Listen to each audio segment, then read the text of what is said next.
Good evening, ladies and gentlemen. Welcome to Lucy Beckham Baseball for what has been a long-awaited rematch for the second game of the season between Lucy Beckham High School and the Wando Warriors. This time we're on enemy territory at Wando High School. Having taken the win at the Beck earlier this season, the first time the Warriors have fallen to the Bengals, and now here trying to do it again are the boys in blue on the third base dugout side. They'll be taking on Wando's best. This is a grudge match, make no mistake about it. This is for all the pride and honor of Mount Pleasant, as these two teams are neck and neck in state rankings. In just a few minutes, we'll have the meeting at the plate. We'll have player introductions and the national anthem, and then it'll be down to 7 innings of knock'em, rock'em, sock'em baseball. The Bengals coming into tonight's contest after 3 wins this week. A 5-3 win last night at May River secured second place in Region 7 4A baseball for these Bengals. The first time they've been ranked in their history, and the first time they'll be going to the postseason. That game is going to come up Monday. They'll be playing at the Beck. We'll talk more about that later.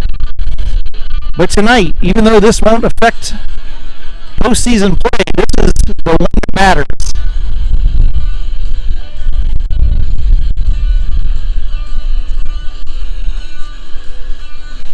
We'll leave the mic on, let you listen to the sounds of the field. And like I said, in just a few minutes, we'll have player introductions and the pregame festivities. Glad to have you along here on Friday Night Baseball in Mount Pleasant, South Carolina. Come on out to the field. We got lots of seats. We got lots of space. Fill it up. Wear your blue and green. It's time for Lucy Beckham Baseball.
We appreciate it.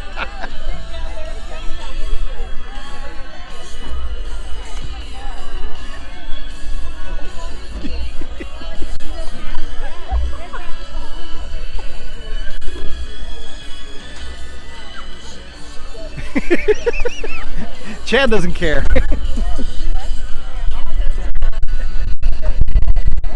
Never been afraid of the camera.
between Lucy Beckham Bengals and your Wando Warriors. Tonight's a special night for celebrating education and educators night. Welcome to all that make a difference in the community. And welcome to Wando Baseball's Education Night. Tonight we would like to thank our Wando parents and coaches who make a positive impact on the education of our students in the community. Our Wando baseball educators include Jennifer Anderson,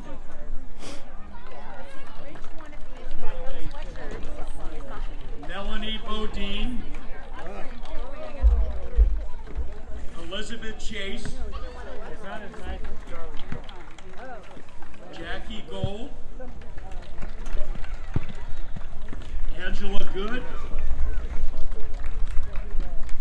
Alicia Nelson, Casey McCarty. As well, I'd like to acknowledge the Wando coaches that are also teachers in the community. Check one, check two. I'd like a Big Mac McDLT, a quarter pounder with some cheese, large fry, fillet of fish. Coach Torbett. Coach Wood. Coach Gunther. And last but not least, Coach Thomas. We thank you all for making a difference in the lives of the Mount Pleasant students. Together we are one tribe. We also would like to honor anyone here tonight who is an educator and makes a difference for our students in the community. Please stand so that we can recognize you and the work you put towards making our community stronger. Don't we all do our kids' homework?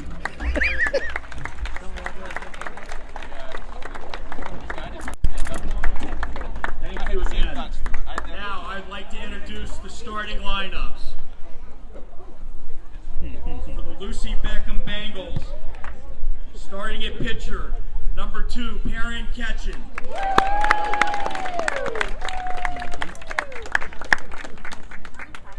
Starting at center field, number 11, Kevin Fagan. Number 9, starting at catcher, Hank Appley. Number 12, first baseman, Riles Morris.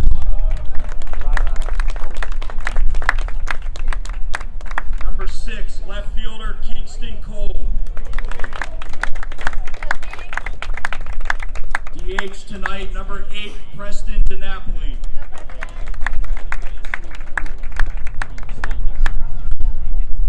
Number 5, second baseman, Andrew Hoover.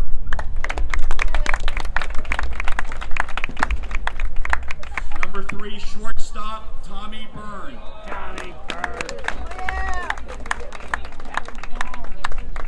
Number 4, third baseman, Ryan Rogan. And your right fielder tonight, number 17, Keegan Conroy.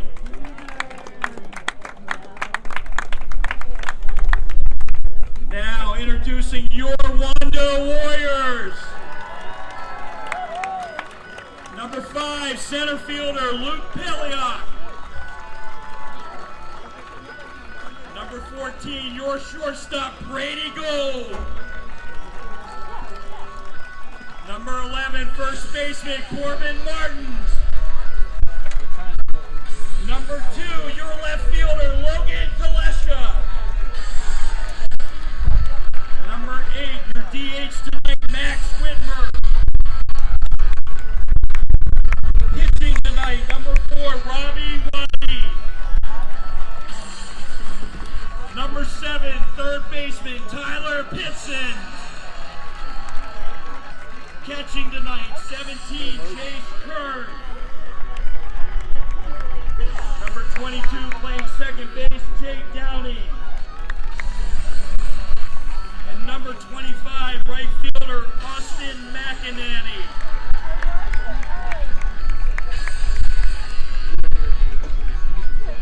Now, would everybody rise please, for your national anthem.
Bev Salvo, who will be throwing out the ceremonial first pitch.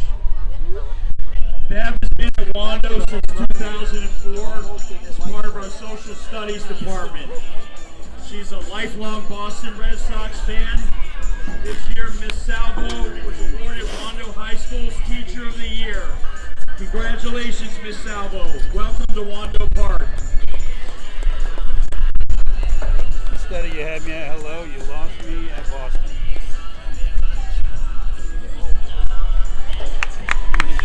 Let's play ball. My wife. I'm glad you had a shirt on. Yeah. We're not as sturgis, bro. We have been. No, we're not there now. All right, here's your beads.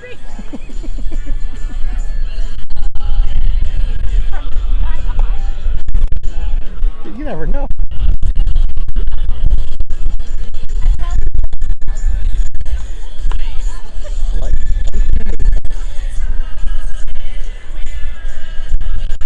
Ladies and gentlemen, welcome to Lucy Beckham Baseball. The introductions are done. The national anthem has been played. And the ceremonial first pitch has been thrown out. It's Educators Night here at Wando Field. And it's a busy place here in Mount Pleasant, as the concourse is full of people milling about, getting something to eat and drink. Cameras are set up. We've got media here. We've got family and fans. And we're just about ready to play some baseball. In case you did not hear the starting lineups, we'll go through them again here. For the Wando Warriors, leading off, number 5, center fielder Luke Palyuk. Batting second, number 14, shortstop Brady Gold. Batting third, number 11, first baseman Corbin Martins. Batting fourth, number 2, left fielder Logan Kalisha. Batting fifth, number 8, designated hitter Max Whitmer. He's batting for number 4, the pitcher Robbie Waddy. Batting sixth, number 7, third baseman Tyler Pinson. Batting seventh, number 17, catcher Chase Kern. Batting eighth, number 22, second baseman Jake Downing. And batting ninth, number 25, right fielder Austin McInerney. Leading off for Lucy Beckham, however, is tonight's starting pitcher, number 2, senior captain Perrin Ketchen. Ketchen's in the box.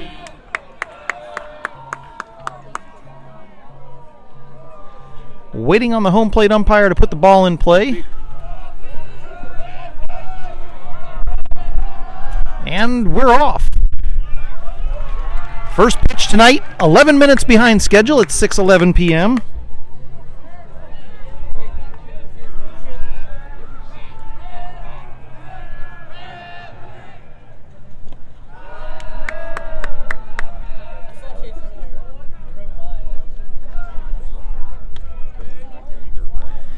Those of you watching at home hearing the static, it is very windy out here up on the top deck of this bleachers. And I'll do the best I can to block it up. On the 1-1 pitch, Perrin Ketchen knocks one down the third base line. It's going to trickle foul. And now a ball and 2 strikes.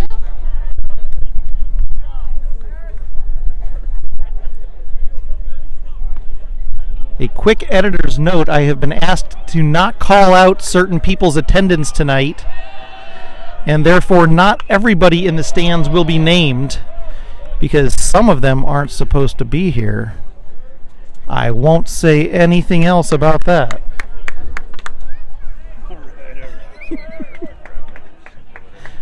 Some of them might have school, some of them might have things they're supposed to be doing.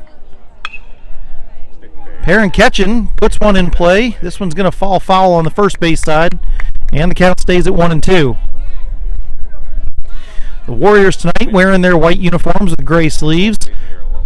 A far cry better than those horrible pinstripes we saw them in last time.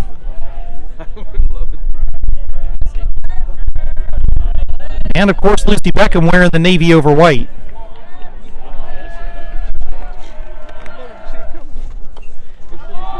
Ketchen stays alive with another tap back behind him. Wando High School has recently changed their field here. The stadium has gotten a little bit shorter behind home plate. They moved the wall what looks like about 20 feet closer to the plate. Took away what was a very large foul territory. Here's Perrin Ketchen touching the grass with a leadoff base hit. He'll go to center field, and the Bengals have a base runner as Kevin Fagan comes to the plate. That's a good sign for the mound visit, too. Wando moved the back wall in, moving the backstop closer to the plate. They also changed the backstop from chain link fence to netting, giving rise to what is a nice little patio area. A couple of picnic tables back there. Curiously, they chose navy blue picnic tables as if to support Lucy Beckham instead of those dark red ones that they had before.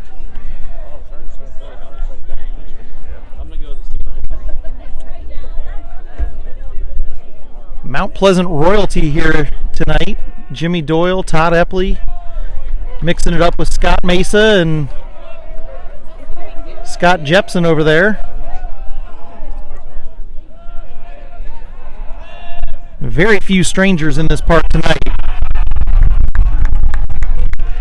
Kevin Fagan gets punched out on strikes. Enthusiastic call from the home plate umpire. And now Hank Epley will have a chance.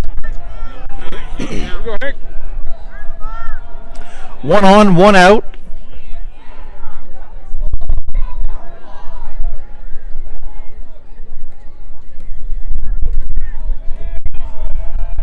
And a quick check over to first base. Now here Perrin Ketchen is on the run. There will be no throw. Chase Kern unable to get that ball in his hand. And Perrin Ketchen extends his streak of stolen bases. I don't believe he's been caught yet this year.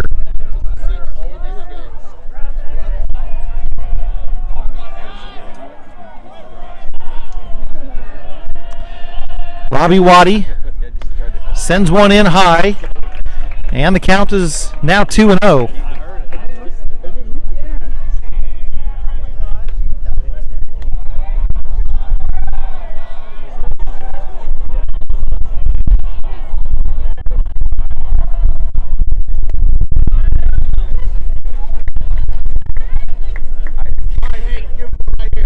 That stolen base was number 18 for the team leader and the senior captain.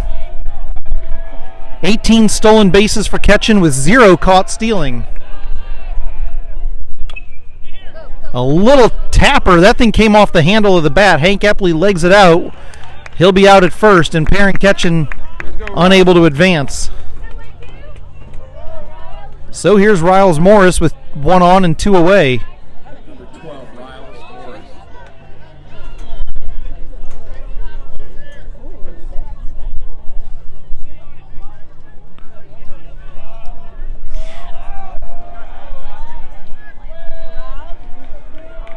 Morris comes in with a .279 batting average. On base percentage of .457. This probably will not help it. And it doesn't. It's a 4-3 put out on the ground. So the Bengals strand one in the top of the first. We'll go to the bottom. Wando will try to get their bats hot. And working against them, Perrin Ketchen will start up on the mound.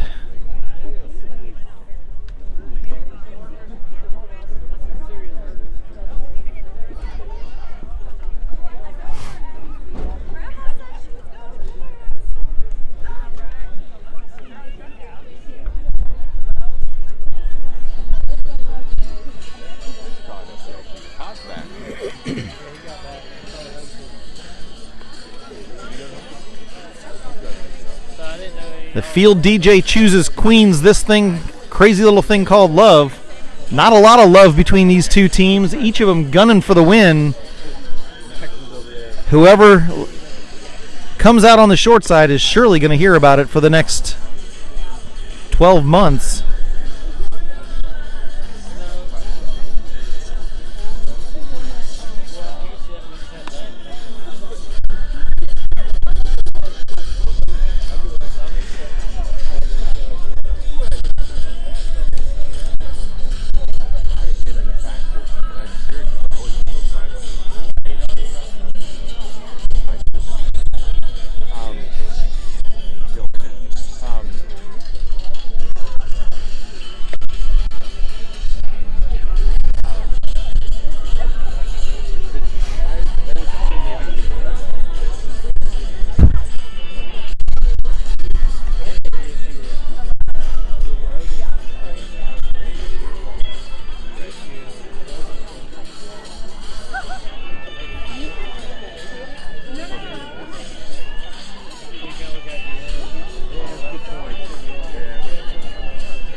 As we get ready to get underway here in the bottom half of the first, let's take a look back at how the first game between these two teams went this season. Number 5, Luke Paliak. That game ended in a 4-3 win for Lucy Beckham in fine walk-off fashion. Bottom of the 7th inning. Tommy Byrne on third base. Hunter Doyle at the plate. A sacrifice fly out to right field brought Tommy Byrne in on a head-first slide and won the game over at the Beck. That was March 8th, 2024. And here, just about 7 weeks later, the rematch is underway. Luke Paliak starts things off here at the plate for Wando. The center fielder taps the first one he sees over to the left side.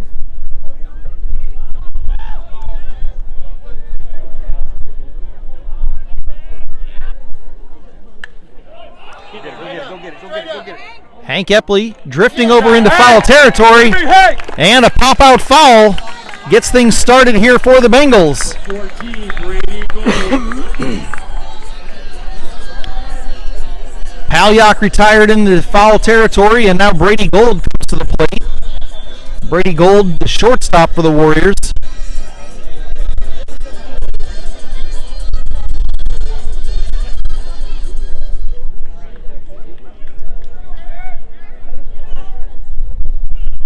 Nice pitch.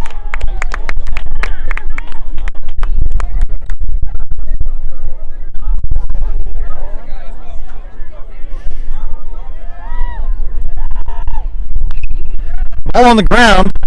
Ryan Rogan has it played off the chest. He chases it down and makes the throw, but it's just behind the play. And Gold is safe at first.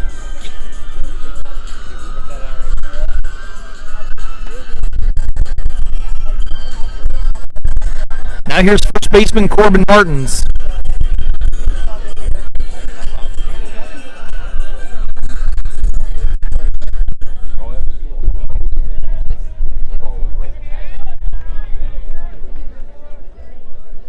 Martins went 0 for 3 in the first game against Beckham. Had 2 strikeouts. Walked once and ended up scoring a run. And he's on a 1-0 count in his first plate appearance this evening. Ketchen checks over to first.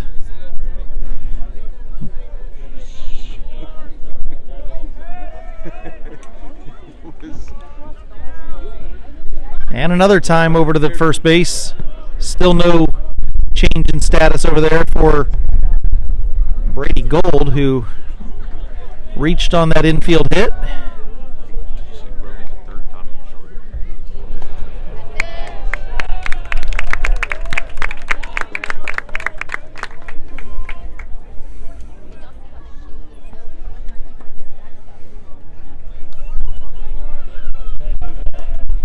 Catching comes set, working from the stretch. Right-handed pitcher, right-handed batter. And this ball is in the air. That's going to be a base hit into the left field gap. This could be trouble. It is going to be. Brady Gold gets the flag, goes all the way around as he is waved home. Green flag the whole way, and it's a stand-up double for Corbin Martins. So Wando lands the first punch here, and it's 1-0 Warriors.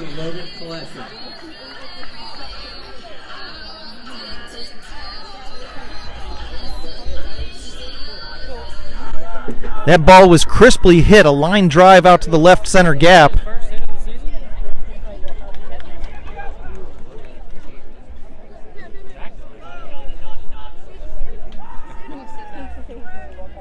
If I don't know the stats, I'll make them up.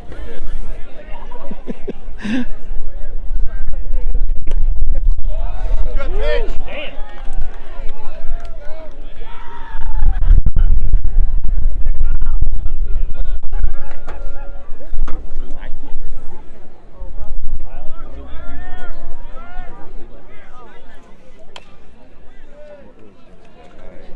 One and one the count now after a ball and a fouled off pitch.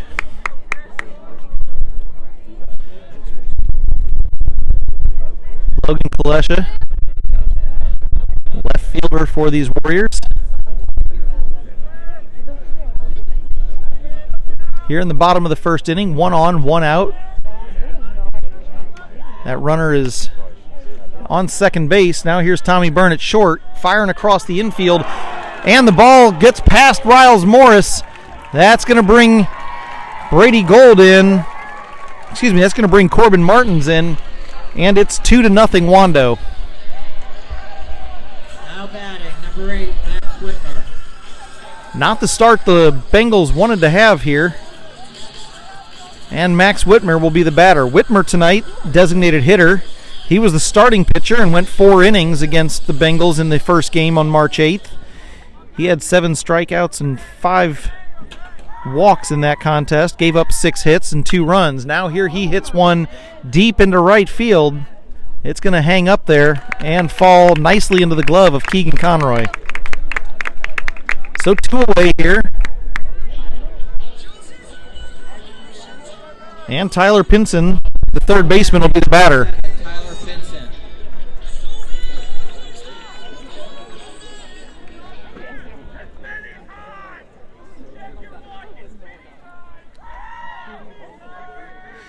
Pinson had a hit and an RBI in that previous game. His first plate appearance here tonight. And it's a line drive right into the glove of Perrin Ketchen. Off balance and just reactionary, but Ketchen gets it done. Helps himself get out of the inning. However, at the end of 1, Wando has struck first. It's 2-0 Warriors on top of the Bengals.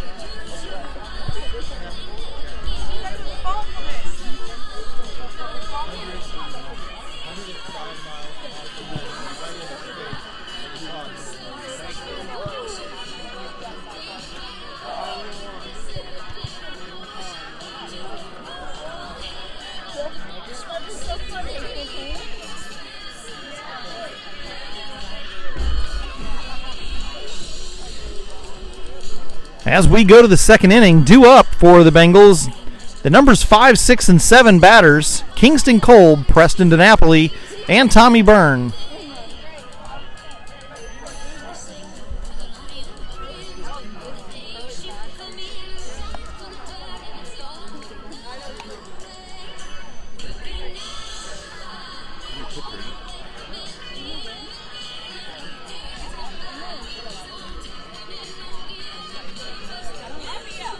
Wando sends a new pitcher out to the mound. That's going to be number 3, who I believe is Orgswalla. Double. I got Chase. I got T Chase. That's not going to be Org. That's going to be... Hang on, we'll figure it out.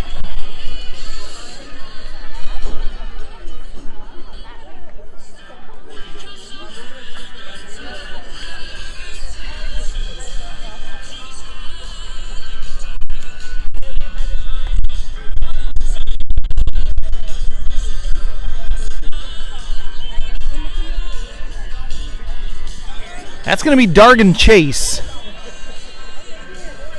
Unusual first name. Number 6, Kingston Cole.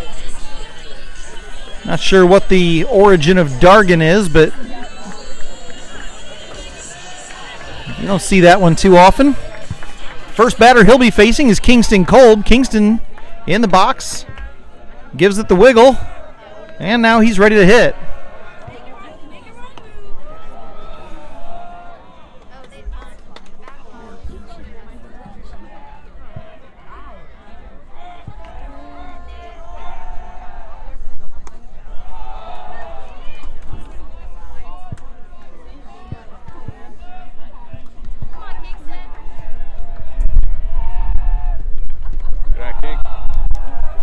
Kingston on a 3-0 count now. Chase working quickly through his pitches.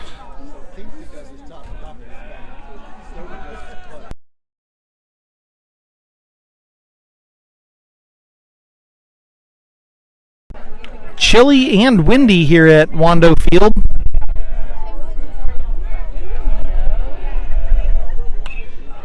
And Cole brings the count full on a foul ball. That one bounces crisply back behind the field, right in front of the John Deere Gator. And it looked like one of the moms was clearing some fans out of the way. No harm, one foul.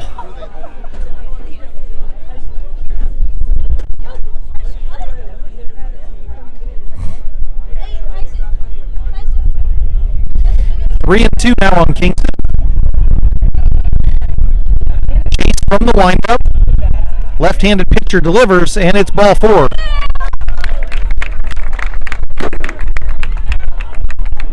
Go do that. Now here's tonight's designated hitter, Preston DiNapoli. DiNapoli batting for second baseman Andrew Hoover in the lineup. Had a nice show last night. Hard hit ball. DiNapoli's really picked things up, been much more consistent in the last several games. Also showing a lot of power. Can't forget that ball he hit down to the left field corner earlier this week. A double that ended up bringing him in later.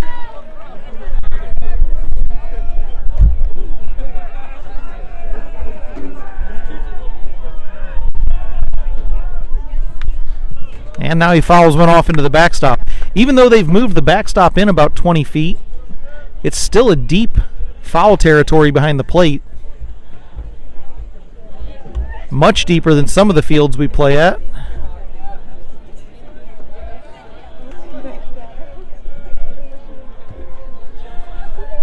It was just acreage in the past, though. And the 0-2 pitch. DiNapoli swings away at the low breaking ball. And he strikes out. It is not Andrew Hoover, man in the booth. Look at the shirt.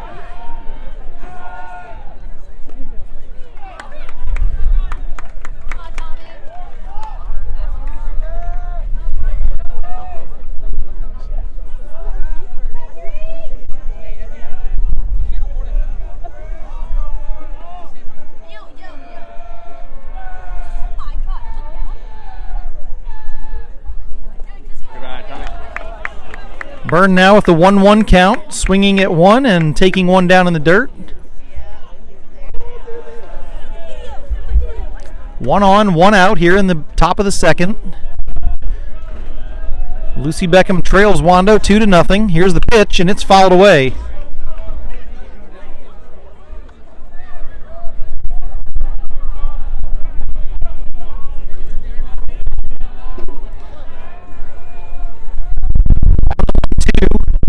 Chase sends it.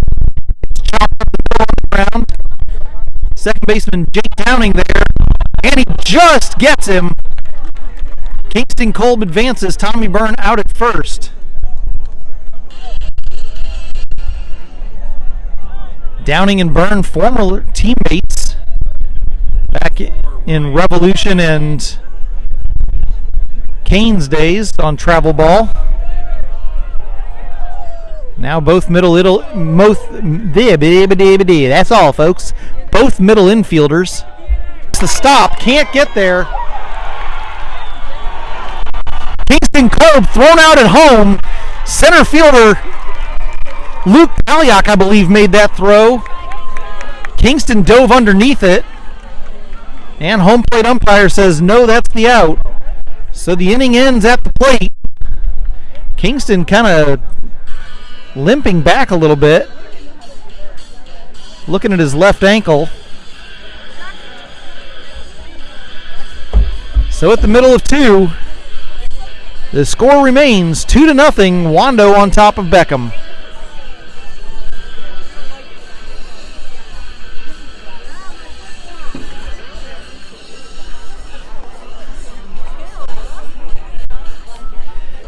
Last night, the Bengals were on the road down to May River, South Carolina. Came away with a 5-3 win. Sam Dielman was the starting pitcher. He went 4 innings in the game and then handed it over to Holman Blake, who wrapped things up over the course of the final 3. Lots of tense moments, lots of bases loaded situations, nail biters. But the good guys came out on top, and they also secured themselves second place in Region 7 Division 4A baseball.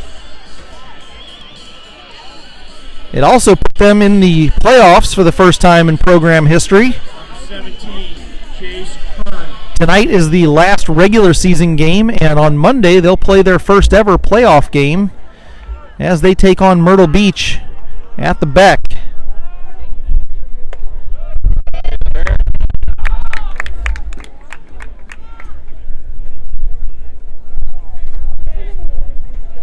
Playoffs in South Carolina are a double elimination format.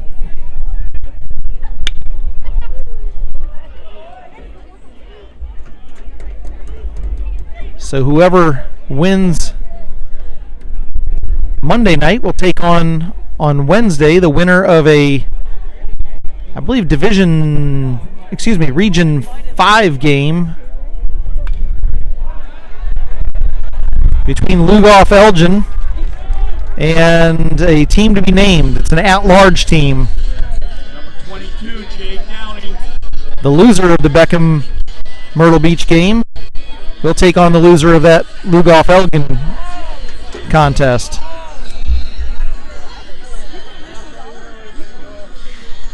Catcher Chase Kern was the first batter, as you probably watched. Had a shot out to left field, ended as a single, and now here's Jake Downing, the second baseman. Downing, the number 8 batter in the lineup, and there was going to be time called at the plate. Bengals coaching staff moving Andrew Hoover at second a little bit. Didn't make it far enough.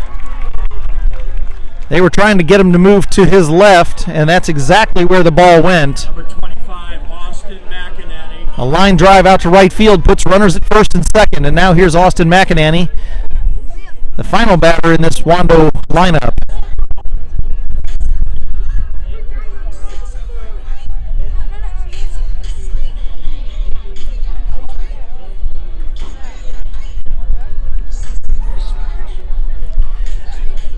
McInerney wearing number 25. He's the right fielder for the Warriors. Facing Perrin Ketchen on the mound. Ketchen comes set. And he tries to bunt one down the right side. It falls foul.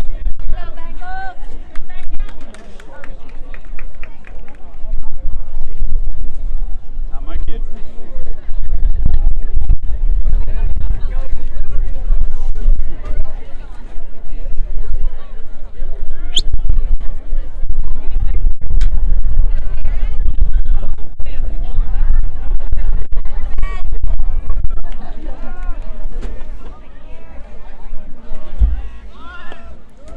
McEnany tries to throw the bunt down again. Now there's a throw down to second.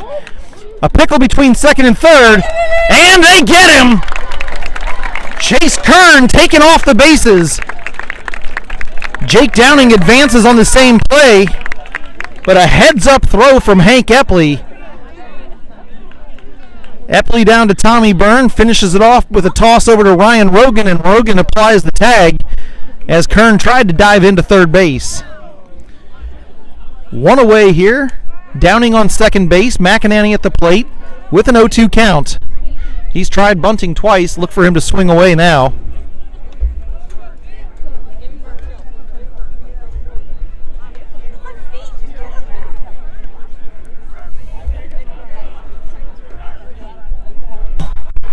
As McEnany takes one in the small of his back.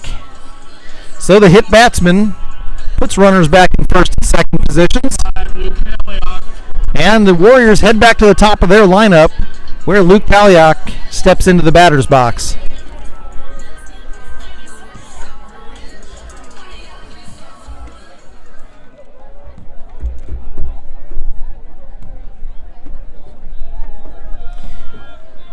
Palyak started the game off for the Warriors with a pop out to the catcher on a foul ball.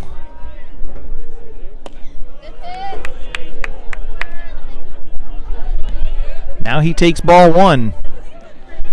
Stands continue to fill up. Bleachers are a little bit short in supply here. They could probably stand to double the size of the seating capacity here. Lots of space between them, and it's a nice open patio with picnic tables and the concession stand.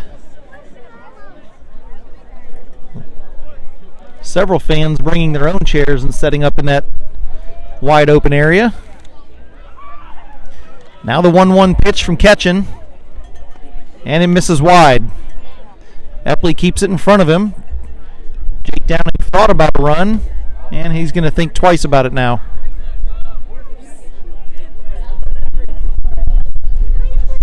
If you're on your way out here, $8 will get you in the door. Then check with your usher and have him show you the best seats in the house. Make sure you bring a jacket or a blanket. It's chilly and breezy now, and it's only going to get worse as the sun continues to go down. Probably about a 50 or 60% cloud cover, maybe even a little more than that. No chance of rain, but rain's not the biggest concern. Instead, it's the three Warriors that are on the bases as Luke Palyak walks and loads them up.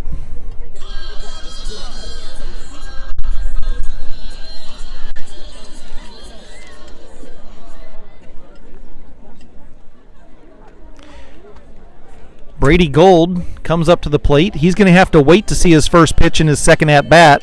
He reached on an error to third base the first time up. Sit down, and by the time he got it and made the throw, Gold was already safe at first. Playing the B-side of the Queen album, Wando's DJ thinking it's funny to play under pressure, as we have a mound visit from pitching coach Lee and for the situation.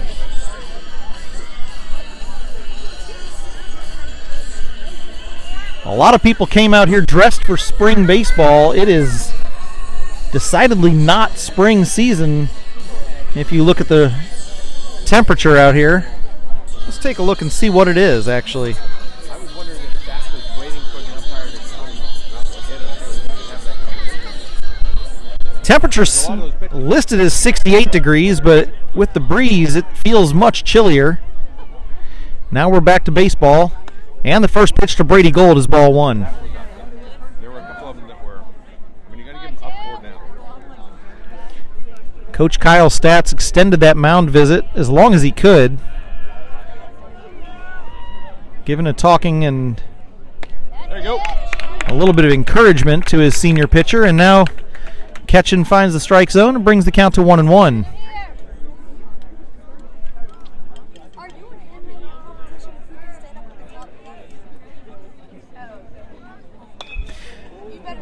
Gold shoots one down the third base side again. This one on the foul side of the line, and the count runs to 1-2. Bases are loaded, 1 out, bottom of the second inning. Wando on top, 2-0. Gold was the first runner to score.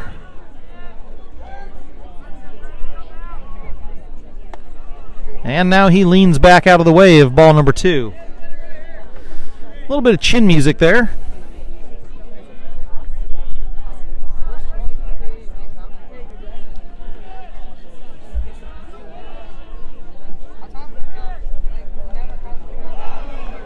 This ball gets away from Hank Epley, and it's going to bring Jake Downing in across the plate. The Warriors add to their lead. 3-0 is the score.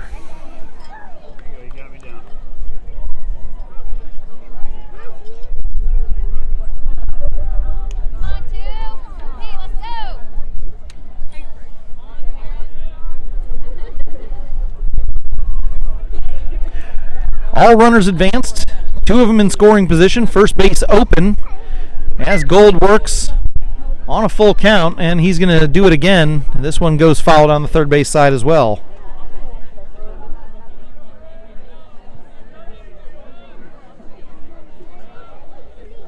There we go, Parrot. There we go, Parrot.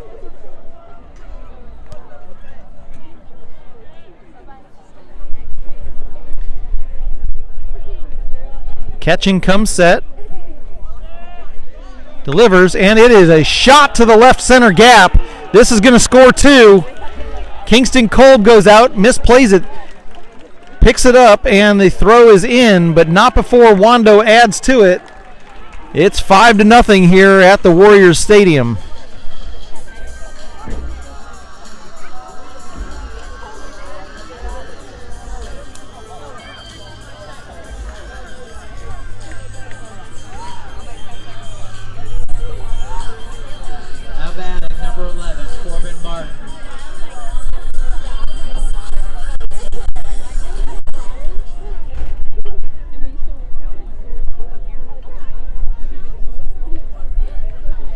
So that's going to do it for Perrin Ketchen. Second mound visit in the inning is going to require a new pitcher. We'll see who it is here in a moment.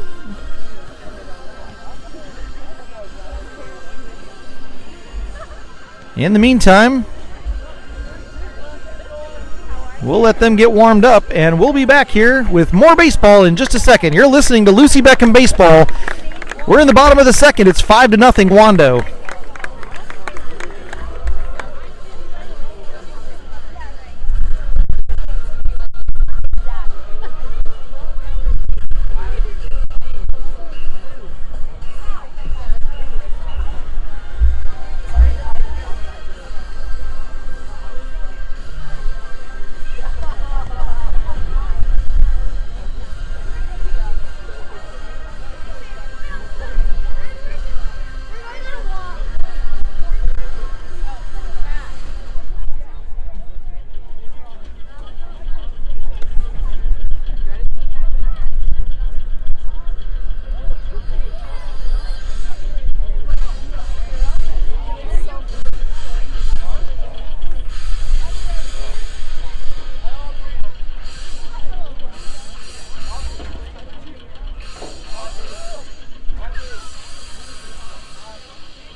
Corbin Martin.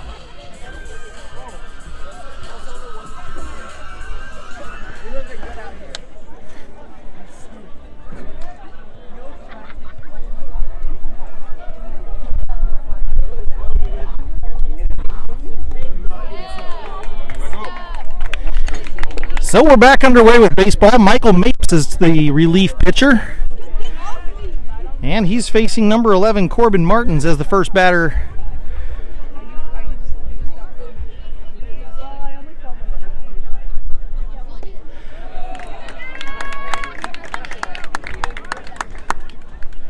Martins has Brady Gold out at second base after that line drive that brought in 2. 1 out. And Martins will ask for time.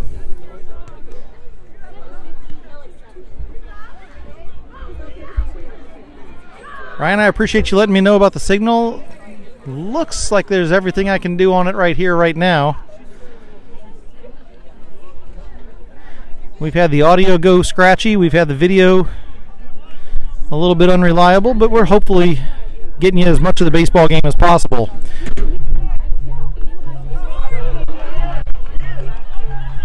That was a wild, wild strike 3. Martin swung at it. It bounced off of, I think, Hank Epley's left shin guard and went almost all the way to third base. So a drop third strike is what it's scored as.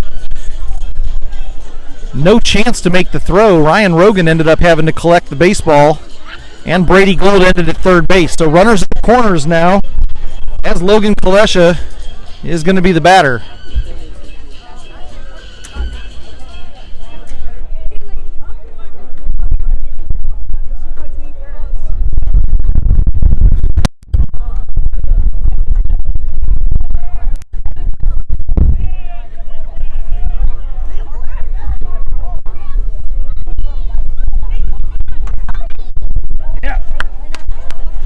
We're going to try to reset this video here real quick and get you back to baseball in just one moment. I'm hearing that there's no picture. The video, seeing if we can get a better signal here. It looked like the cellular signal was good.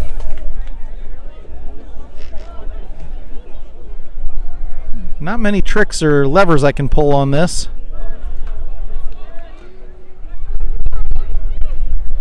2-1 count now. And a shot to left field. Kingston Kolb gets under it. And he'll get it. It's going to be a sacrifice fly. As Brady Gold comes home for the second time tonight. 6-0 the score. Wando adding 2. And definitely a different feel in this game than it was the first time 7 weeks ago.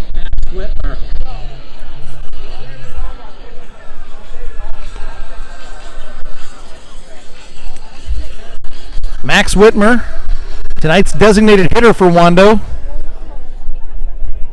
comes to the plate. He's got a 2-out, 1-on situation. Wando has been swinging the bats with authority tonight. They've had numerous line drives. This is the first time Whitmer will see Michael Mapes pitching.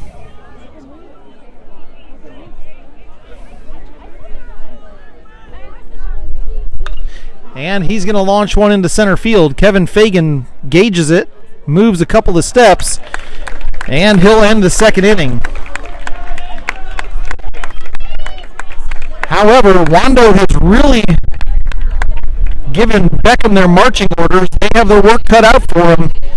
Beckham needing to fight back from a 6-0 deficit if they're going to stay in this ball game. The good book says I can do all things through Christ who strengthens me, but right now, B.J. McConnell's saying you better do something before I have to get my foot up your tail.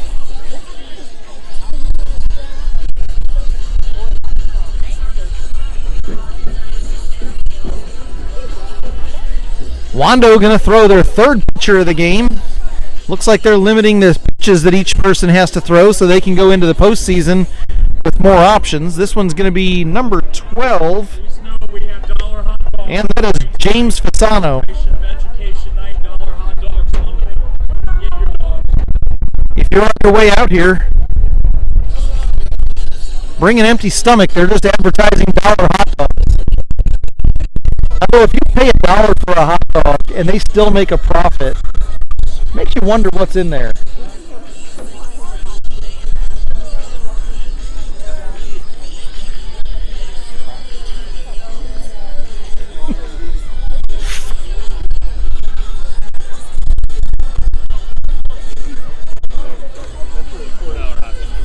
Yeah.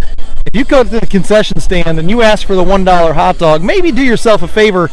Ask if they got one that's $3 or $4. You and your digestive system will thank you.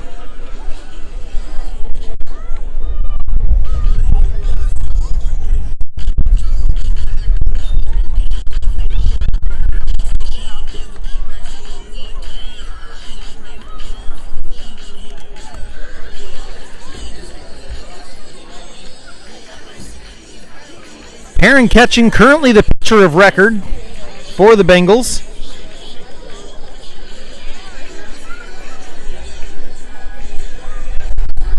Went 1 1/3 innings tonight.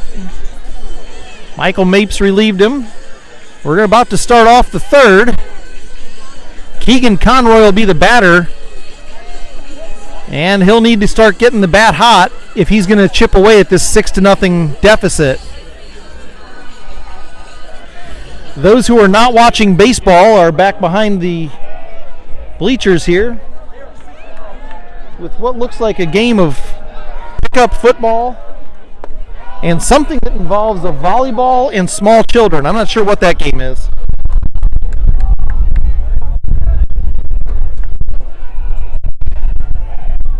Conroy on a 1-0 pitch puts one sky high. This one's in shallow right field. And it'll be Jake Downing at second base who tracks it and catches it.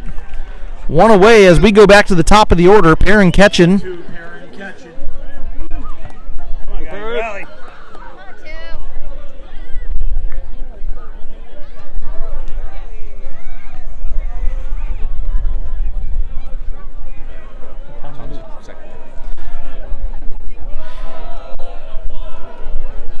As we said, Ketchen was the starting pitcher tonight after the reliever Michael Mapes came in. Perrin moved to shortstop. Tommy Byrne went from short to second. And now Ketchen goes in the air. This is a line drive out to center field. And Luke Palyak, with a few steps to his right, reins that one in as well.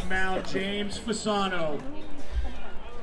3 batters in, and the home announcer finally gives props to his relief pitcher. And Kevin Fagan will be the batter facing Fasano. Breaking ball misses.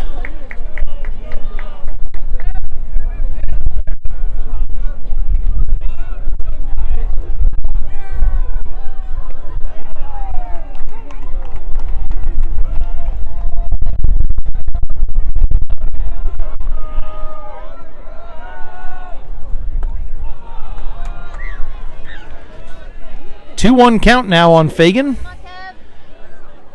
Senior Kevin Fagan, of course, as we've said several times, headed to USC Sumter to be a fire ant next season. And he fouls one off and brings the count to 2-2. That one damaging a palm tree out by the gate.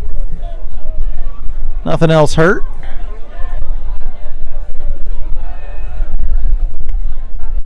And Fagan watches the count come full as he gets his knees out of the way of a low pitch. Full count, 2 outs, nobody on here in the top of the third inning. Payoff pitch is ball number 4. Now here's Hank Epley. Bengals have been effective with 2 outs. Number 9, Hank Epley. This team's slow to surrender. And this top of the order is a great place to have a runner on. Fagan jumps back in as Fasano tests him at first base.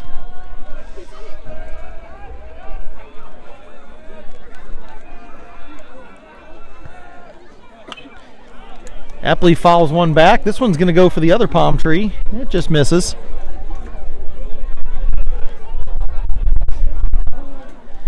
Lots of activity for a Friday night here in Mount Pleasant. Most people watching baseball, a few others doing their own thing. And this is a chopper on the third base side. Tyler Pinson gets the big hop and sends it to first. So the Bengals go down 1-2, almost 3.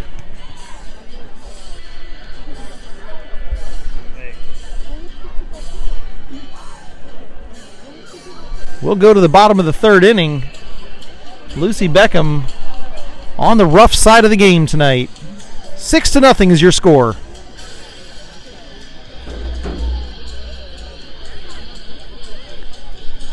Michael Mapes back out on the hill for another inning of work. While he's getting warmed up, let's take a look at the pitching on both sides tonight at 7 o'clock with the needle straight up.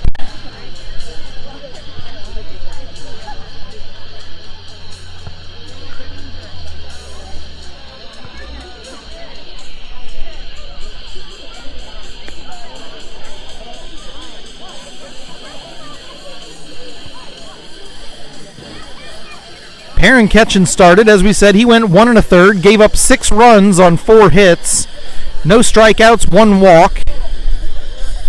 4 of those runs were earned. He threw 32 pitches, 20 of them were strikes. Michael Mapes so far has thrown 9. He's about to throw number 10 as we get underway here in just a moment. Ketchen faced 11 batters. Mapes has faced 3. On the other side of the field, Robbie Waddy started off. He pitched an inning, gave up 1 hit, 1 strikeout, threw 16 pitches. Dargan Chase took over in the second. He threw 15 pitches in his inning of work, had a walk and a strikeout, also gave up a hit. James Fasano, an efficient 12 pitches in the third inning, 1 walk, no hits.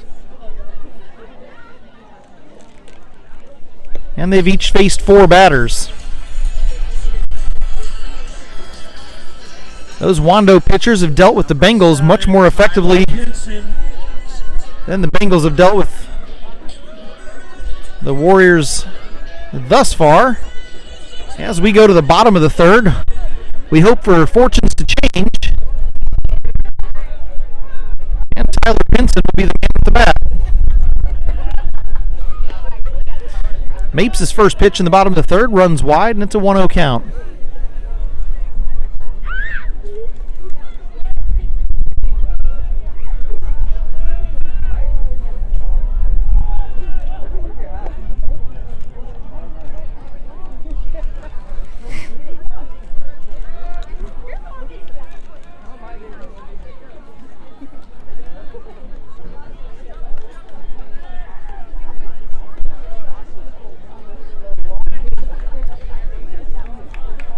Here we go, Michael.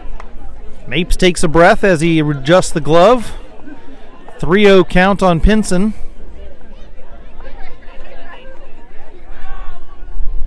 Right there. And he finds the zone, bringing the count to 3-1. Come on, more of those. Michael Mapes has a younger brother playing B-team ball this season. Nice pitch, nice pitch.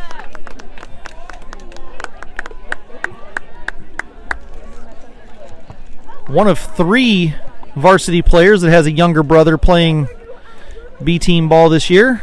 Of course, the B-team has wrapped up their season, ended on the winning side of things as far as records are concerned. Pinson continues the hot bats for Wando. A line drive out to left field, and it's a leadoff single here in the bottom of the third.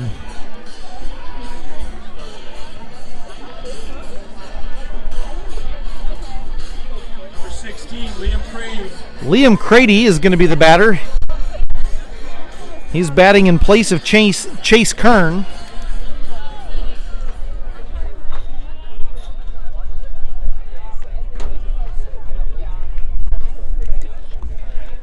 And Crady, possible double play ball. Tommy Byrne looks at second, doesn't like the look of it, and he'll take it to first. Byrne now playing second base. Jake Downing. Perrin catching at his normal spot, which is shortstop, of course. And Jake Downing comes to the plate.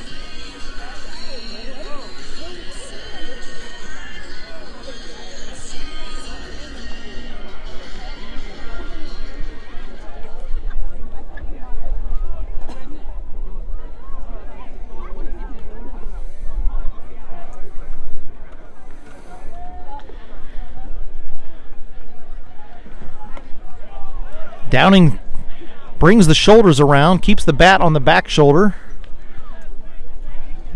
Once again, one of those yes, yes, no's. Hank Epley asks for an appeal, and the field umpire says no. I agree with that. Didn't look like he came around.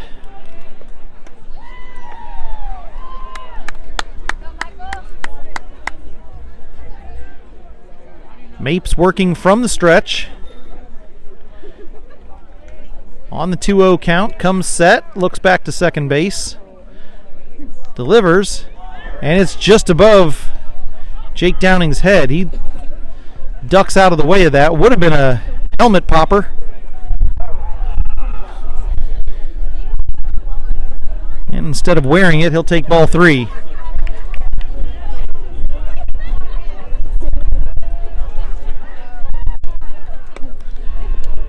Just misses the inside call, and it's a 4-pitch walk for Downing. 25, Austin McInerney. 2 on, 1 out, as the bottom of the order is reached, and Austin McInerney comes out of the on-deck circle to walk up to the plate.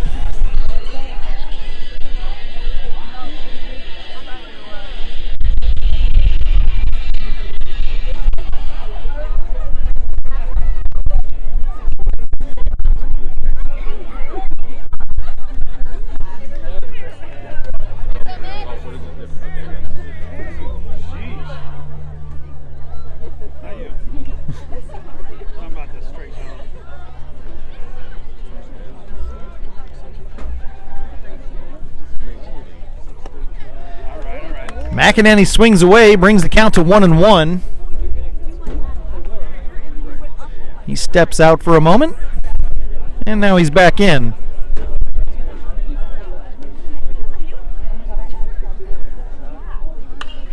McInerney puts one in the air. Kevin Fagan going to his left. He's going to grab it. No sacrifice fly as a well-thrown ball back into the shortstop. Keeps Tyler Pinson out there at second base. So 2 away as the leadoff batter in the lineup, Luke Palyak, comes to the plate for the 3rd time.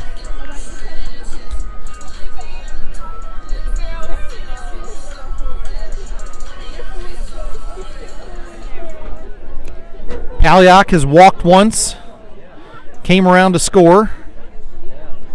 Also, I believe, a fly out. That was the pop fly in foul territory. And Mapes starts him off with a called strike.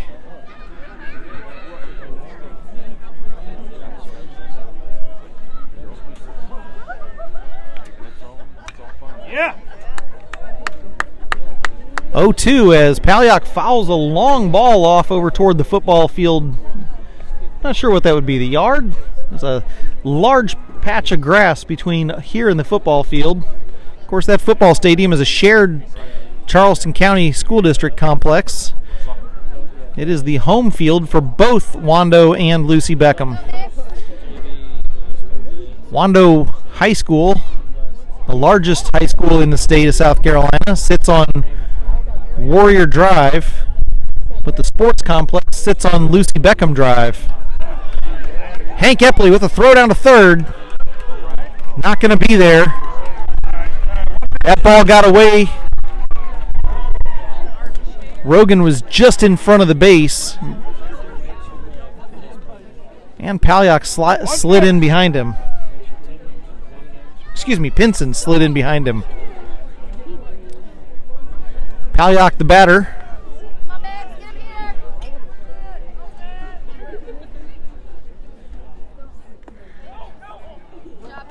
And as Hank Epley does a nice job blocking up that dirt ball. Palyak tells Pinson to stay where he is at third. Full count, 2 outs, 2 on.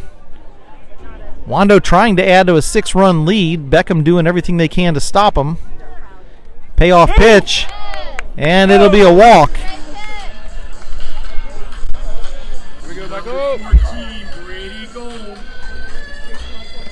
Brady Gold comes to the plate. He's scored twice, had 2 RBIs. Go up, man! Go up!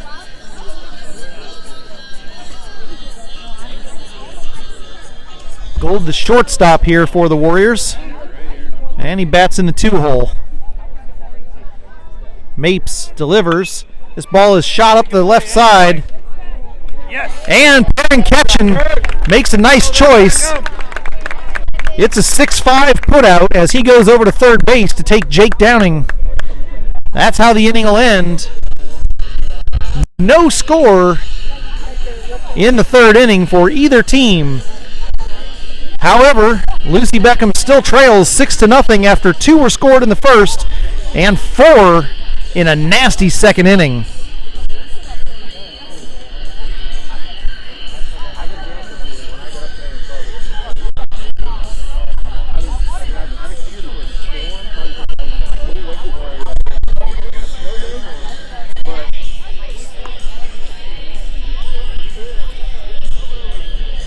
A familiar face coming to the mound now for Wando High School. It'll be Cooper Mesa, the senior for Wando High School and former teammate for the last couple of seasons. You won't hear me say anything negative about this kid. I like him a whole bunch. Great family and a great kid.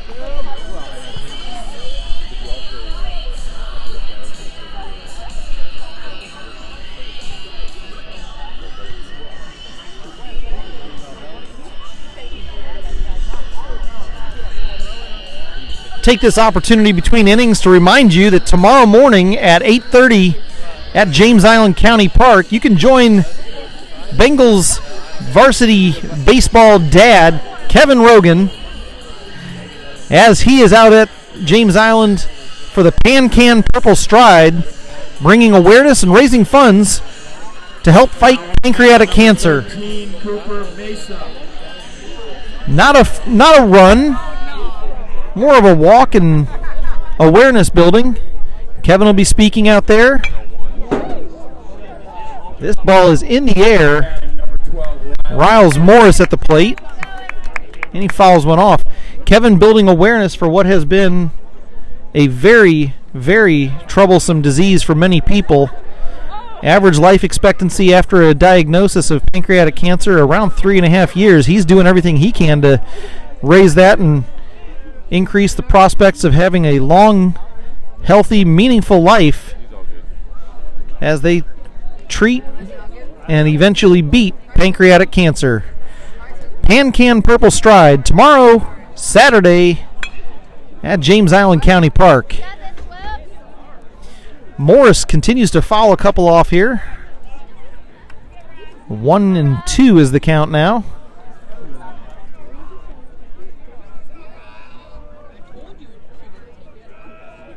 Cooper Mesa on the mound.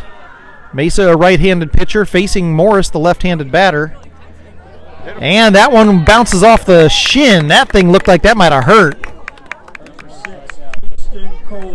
So a hit batsman leads things off here for Lucy Beckham.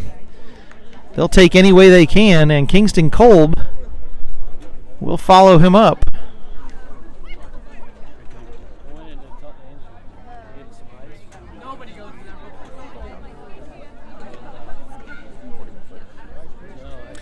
Good showing from the Lucy Beckham student body out here.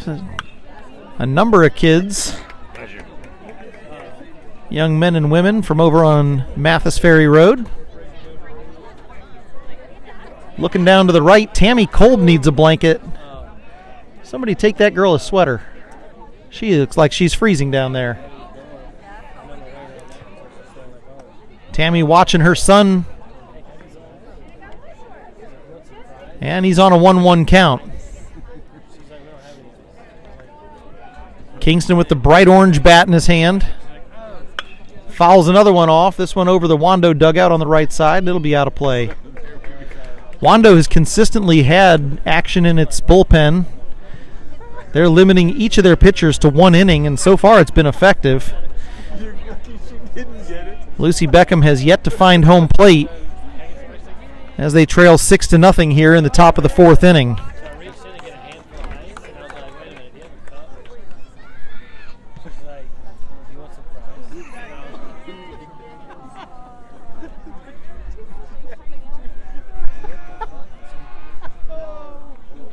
And another hit batsman. Kingston gets that one in the side of his back. And now Preston DiNapoli has 2 on and nobody out.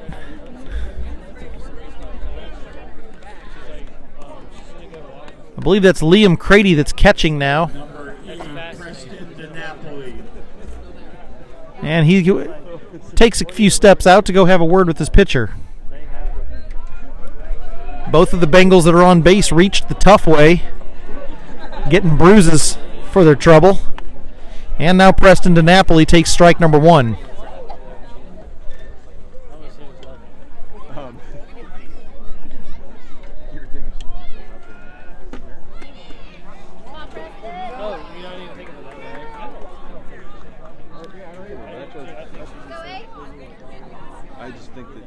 Those of you keeping track of Tammy Kolb and her level of comfort, she has found a sweater and she's putting it on. This ball is in the air. Left fielder Logan Kalesha scoops that one out of the air, and there's one away. Now Tommy Byrne comes up.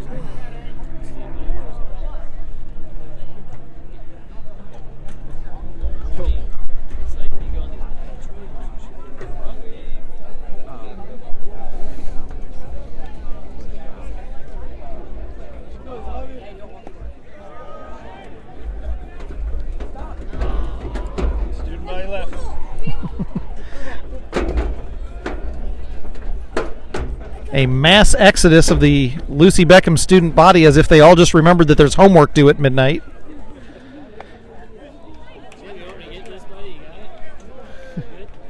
It's nothing I said, I promise. I'm not sure what happened, but they quickly all decided they needed to be somewhere else. Tommy Byrne needs to be somewhere else, and that's right around third base. Instead, he's got a 2-1 count on him as he waits for something he can deal with from Cooper Mesa. 2 on, 1 out. Top of the 4th inning. 6-0 Wando. Here's the pitch. And it's inside. 3-1 count.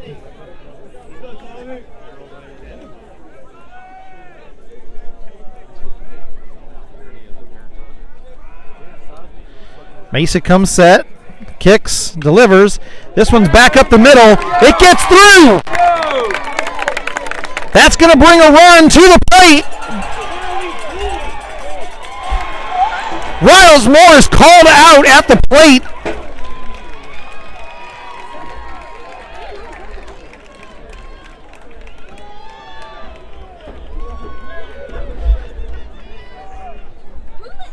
Another great opportunity for the Bengals, and defensively, Wando takes him down. That was the second time, I believe, that center fielder Luke Palyak has thrown home and had a play at the plate go their way. So instead, now there's 2 outs as Ryan Rogan comes up. Kingston Kolb stays at second, Tommy Byrne at first. And it'll be Rogan's job to bring them.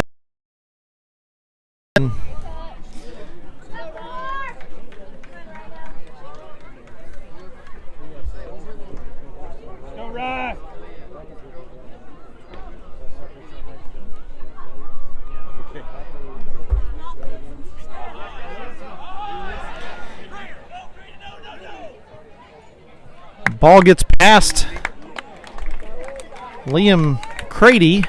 Could not find that down underneath his feet. Still had the mask on, and I think it was interfering with seeing directly below him. Kolb and Byrne both move up 90 feet, and now runners in scoring position for Rogan. The wind has mercifully died down a little bit here. It's still a little breezy. No. Mesa sends one in high. It gets past Crady all the way back to the pad, but gets a fortunate bounce, and neither runner able to move. Last night we had the funky chicken play, which ended with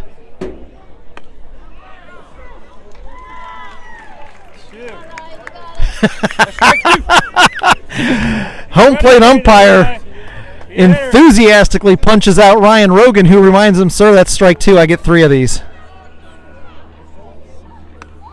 Now it's strike 3. The Bengals strand 2.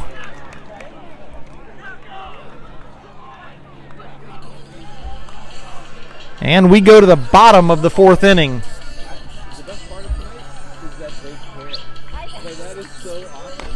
And I realize it's easy to say, but I was like, hey, this thing is laying this thing out. I don't have reason to make this hard time. This is going to be a glorified thing. Although I was still getting It has to be light.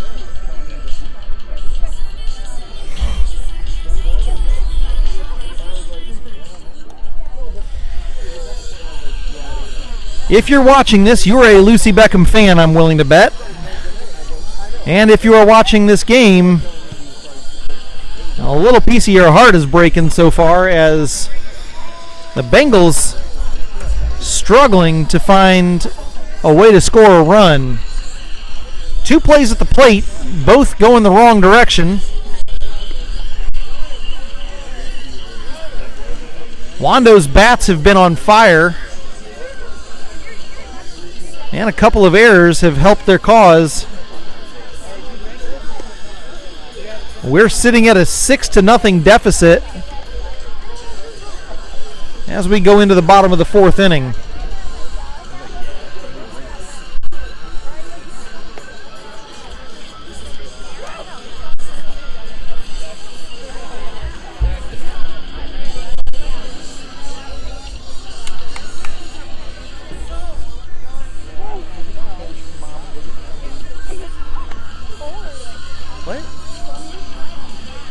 Number 11, Corbin Martins.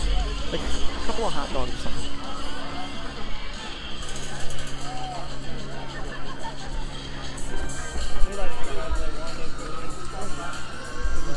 Heart of the order coming up here for Wando High School in the bottom of the 4th. Numbers 3, 4, and 5 batters. Corbin Martins leading things off, wearing number 11, playing first base, and so far he's had a productive night.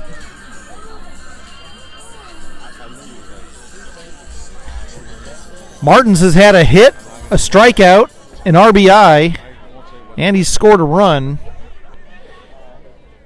in his 2 plate appearances thus far. Michael Mapes back out on the hill, and he'll start with a wide ball. I'm not sure what about that last play is going to require an umpire conference.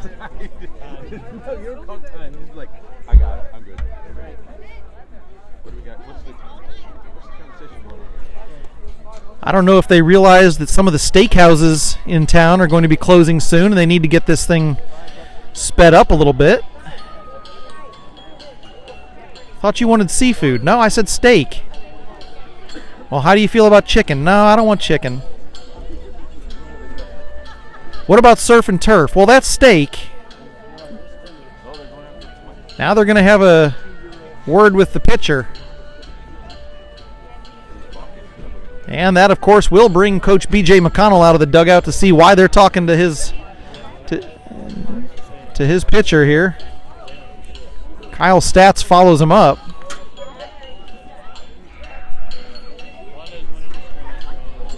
I don't know if there's something about the motion that they don't like.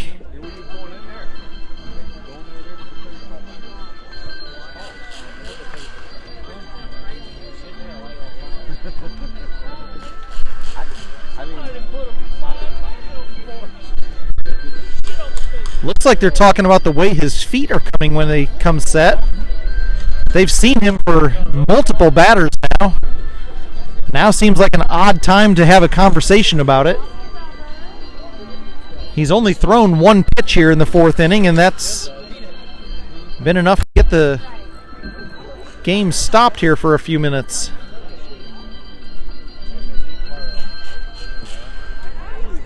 Umpire addressing Michael Mapes directly, not speaking with the coach.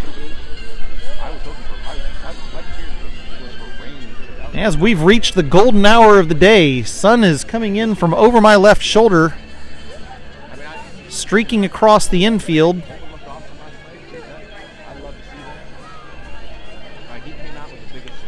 Now they're talking about the way he's coming set and twisting. I don't know if they're talking about his shoulders moving. Michael Mapes is demonstrating for him. I mean, I remember. I forgot how bad it is listening to the personal game change.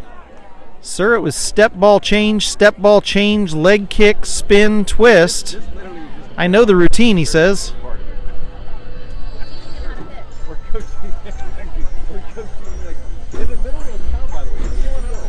Now the base umpire is going to come in and have a chat, or at least listen in, as B.J. McConnell gets involved in the conversation.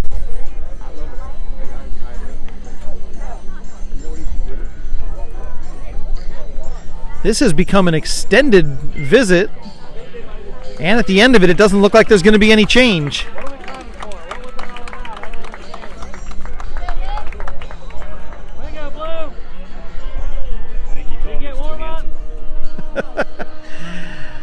You're too pretty. You're just too pretty, Mapes. That's what I'm thinking. He's just too pretty. Now they're going to have Michael Mapes throw a practice pitch. I don't know if they're looking at an injury now. Is the scrimmage over?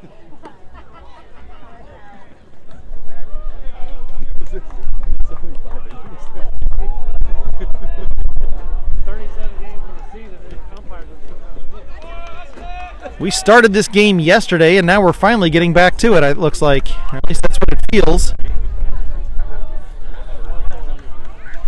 First pitch was an hour and 16 minutes ago. And after all of that... Oh, you're coaching him now. After all of that, we get ball two. This at-bat has lasted almost 30 minutes.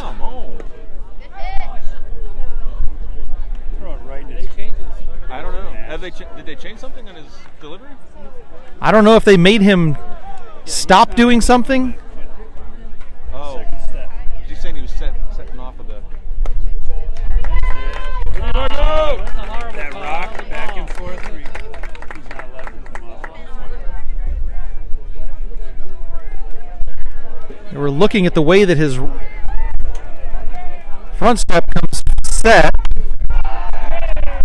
And it's a line drive on a 3-1 pitch. Corbin Martin sends that one to left field, and it's a leadoff single.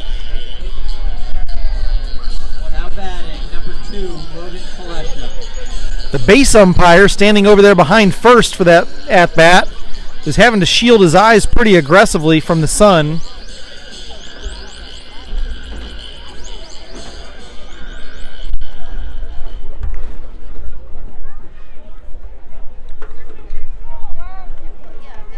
And now Logan Kolesha is going to be the batter.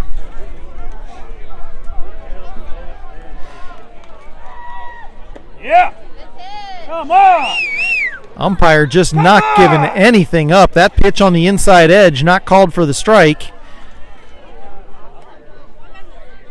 It feels as if they've really messed with Mapes in terms of his delivery and also the psychology of it. He's thinking more about his mechanics than he is about the pitch. 1-1 count now as Kolesha fouls one off over towards the Bengals dugout. Respect the game.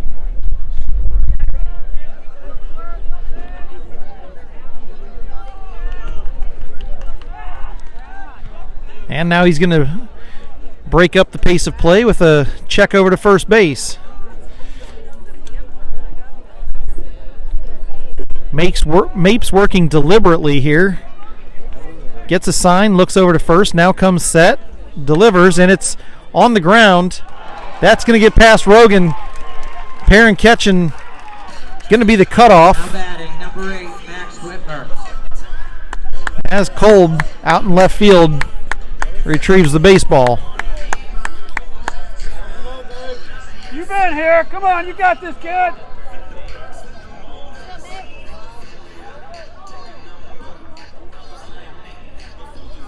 Here we go, Michael.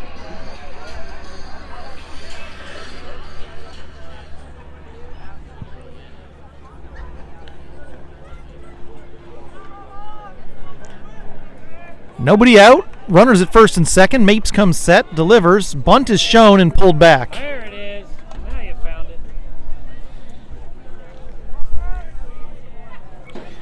Max Whitmer, a senior here on Wando's team, thought that was going to be a ball, but it was called a strike. He steps back in, and he shows bunt again. This one is bunted on the first base side. Mapes will take care of it, and Tommy Byrne over to first to cover. Runners both advance, so the sacrifice bunt is successful. And Tyler Pinson will come to the plate.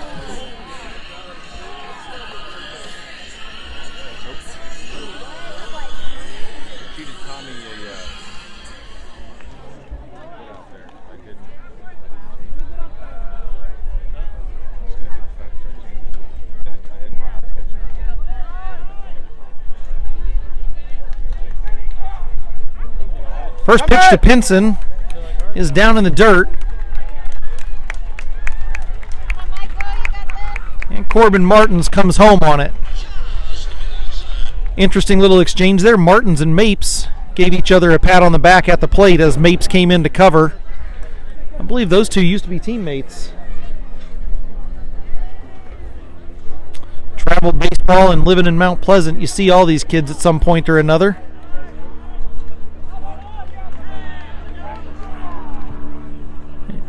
Nice to know that at the end of all of this, they remain friends. Pinson swings and misses. Count now 1-1. 1 on, 1 out.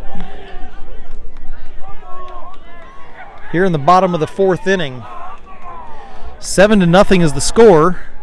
Yeah! What was a strike? Holy cow. Umpire says that got him on the elbow. They are! That was right. What was that, Blue? I know what he said, but it was right on the middle.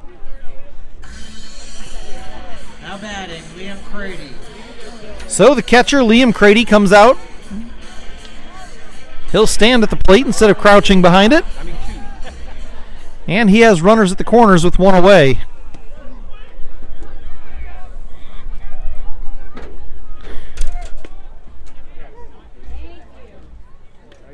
Blue, are you sure that was a strike? Pinson started towards second base, took a few extra steps. Ended up coming back. Hank Epley thought about the back pick. Ended up deciding not to throw. And now an 0-2 count on Crady.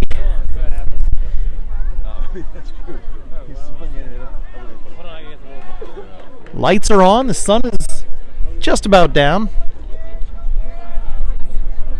Wind picking back up as Mapes spikes one in, and that's going to bring in the run.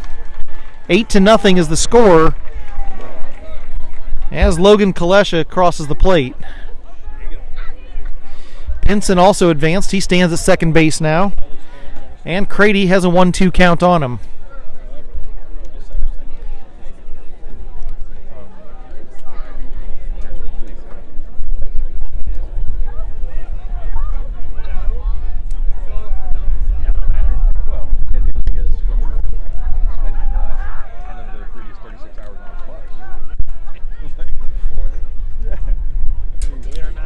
Count stays the same at 1-2 after a foul back into the backstop net.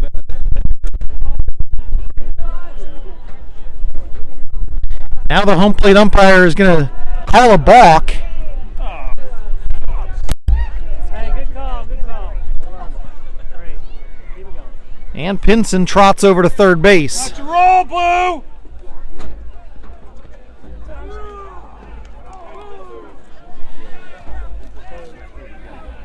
Guy's standing right there to call that.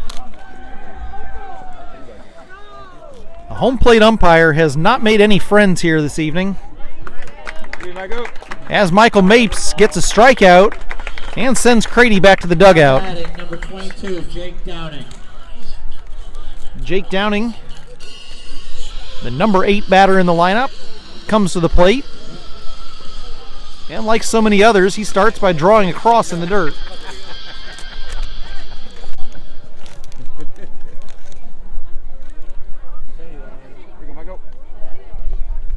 Stop, Hank.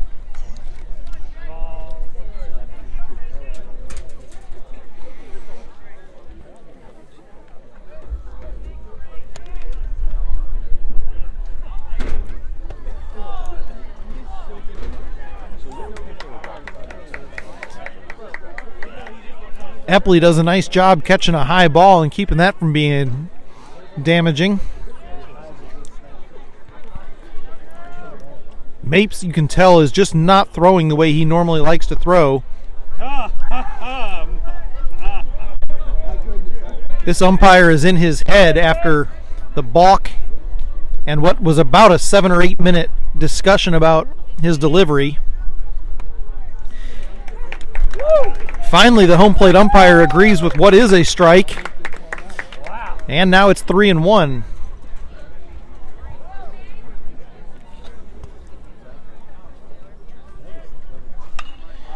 Downing puts this ball in the air. Down the right side. It's going to fall in fair territory. And now there's a rundown between first and second. Tommy Byrne ends it. No, I'm sorry. That was Perrin Ketchen that ended that. Tommy Byrne was out in right field trying to make that grab. The run did score.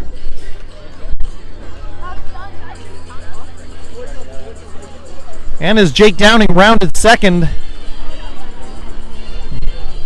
Keegan Conroy made the throw back into first, putting Downing in the pickle. So the putout is recorded as a 9-1-6 putout.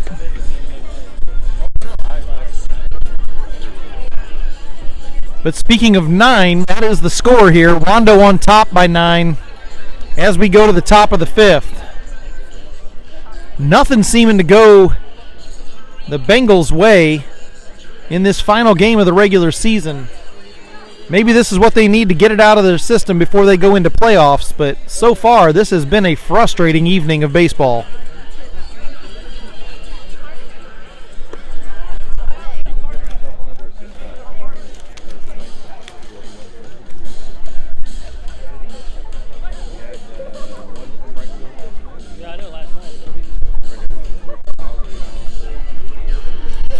Speaking of frustrating, I'm digging into one of the worst hamburgers I've ever had.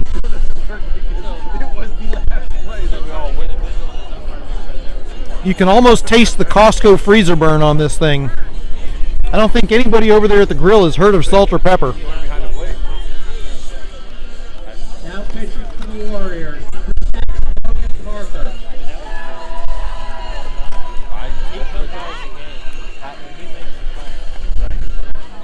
It's almost like it is or it isn't. Like, you know what? I don't like it because dude, that was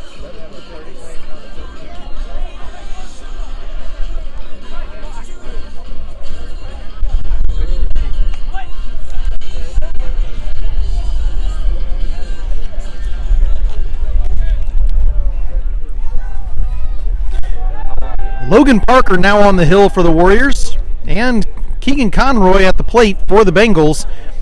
We'll start things off here in the 5th inning.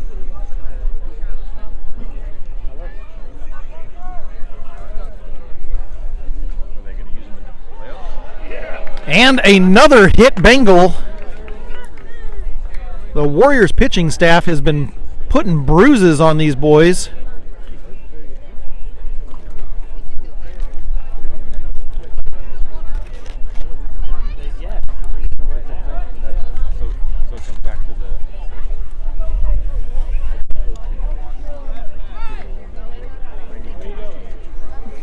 Now back to the top of the lineup for Perrin Ketchen.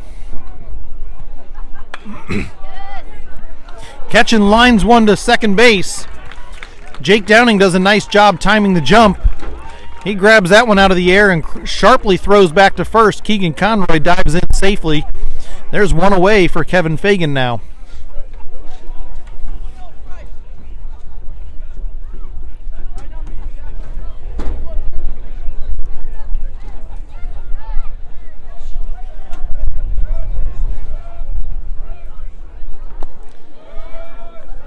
Fagan almost took one on the leg.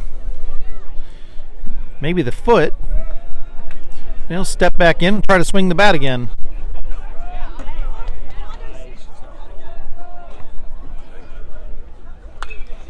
Fagan puts this one about 4 stories high. Shortstop and center fielder both coming in, and it'll be Brady Gold that takes the out. Gold looks back at Luke Palyak and is like, dude, it's right here.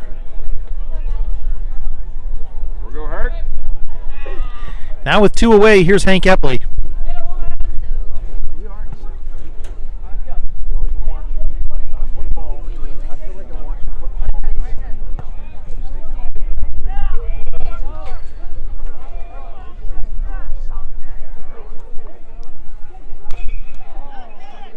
Ball on the ground, third baseman fires it across.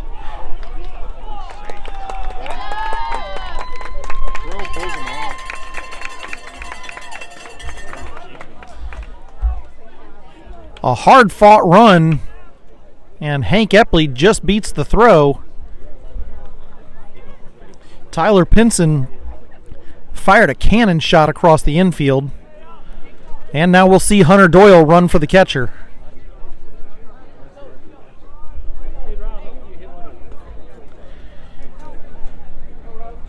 Here's Riles Morris now.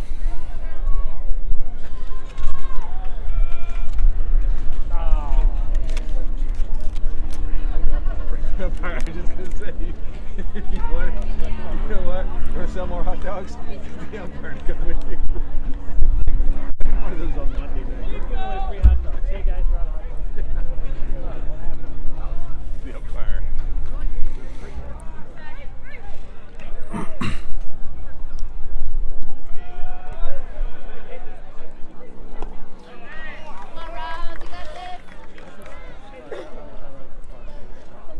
Those of you in the human resources business have an opportunity here. You can see that, as evidenced by tonight's game, the Charleston Umpiring Association still does not offer vision benefits to its members. If you would like to change that, maybe give their office a call. They have some clients that need it. 2 balls and a strike as Riles Morris tries to get things going here in the 5th inning. Keegan Conroy over at second base. And Morris puts this one into the left center gap. It is on the run. Luke Palyak. Give him credit. That was a nice catch. He came running from center field, drifting towards the gap. Not quite an over-the-shoulder grab, but on the move. Palyak has had a heck of a ball game tonight, especially on the defensive side. But he has been a big part of keeping these Bengals in check.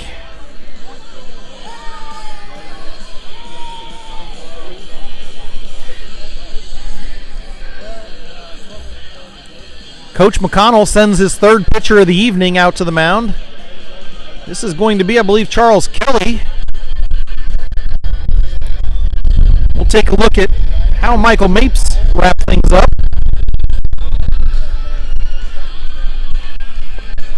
pull that up for you here in just a second. The wind picks up again. Temperature drops. It is a chilly night for baseball. It's dropped 3 degrees since last time we checked. 65 and cloudy out here. On its way down to 61 tonight. I can tell you my Bermuda grass does not like it. It needs the heat to be able to start coming fully green.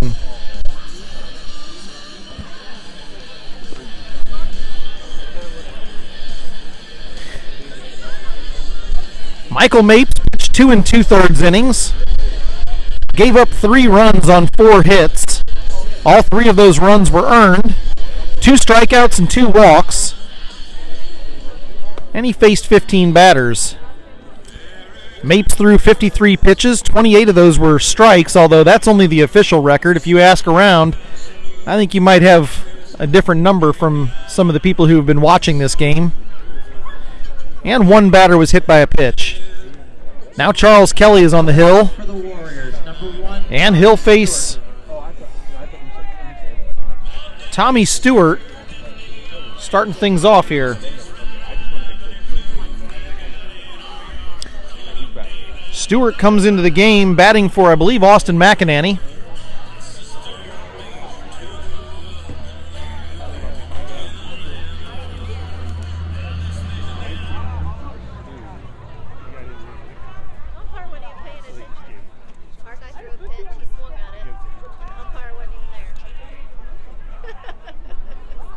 All right, let's play ball. Here we go. This umpire is something else. I don't know if you hear it, but what did happen was a pitch was thrown, the batter swung at it, and he looked away. The ball had been put in play, and instead of being a ball and 2 strikes,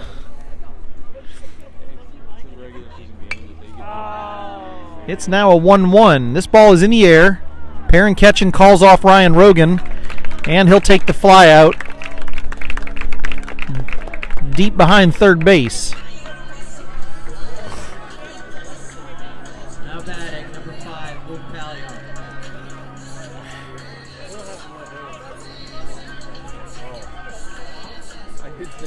Distractions aplenty for the under 18 crowd back here. They're occupying their time with games and footballs and conversation. Still a healthy crowd out here, though. He was supposed to have a site makeup test at 7 a.m.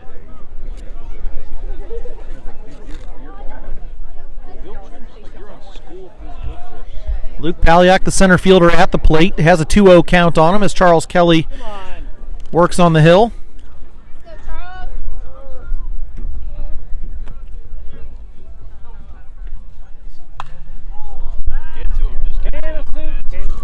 Palyak in the air. Kingston Kolb underneath it. And as Stuart Ketchen says, can of corn. 2 away here in the bottom of the 5th inning. Now batting for the Warriors, number 14, Brady Gold. That's where the phrase comes from. That's what Stuart does.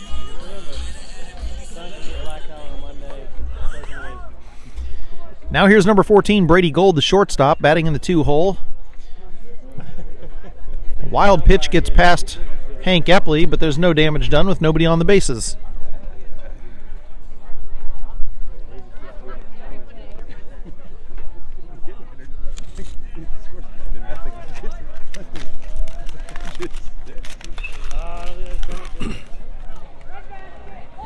Hey, when did they put the netting up in front of the? Because that was just wide open before, right? So like, By the grace of God, that hamburger is gone. Holy cow, it took a lot of work to get that down.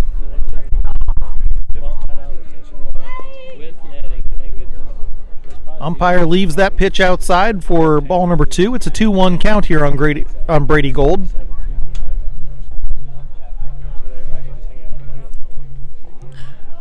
Kelly from the windup misses high and away, and now 3-1. It's a good question. Maybe it's the I want him out here and I don't care. Like, anybody back there, it's like, you small, make a picture of that.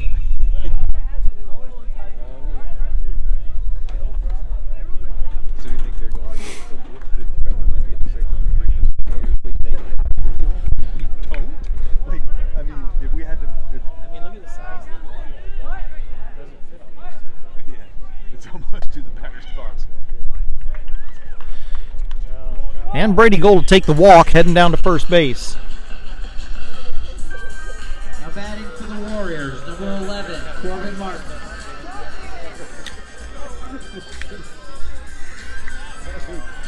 Corbin Martin heads to the plate, hands the umpire a baseball.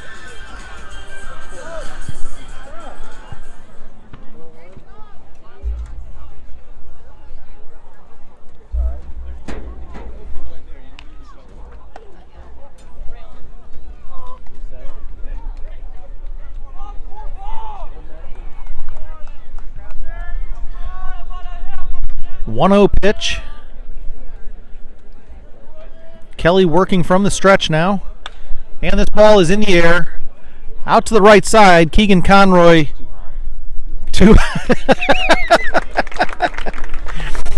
Fantastic Major League reference.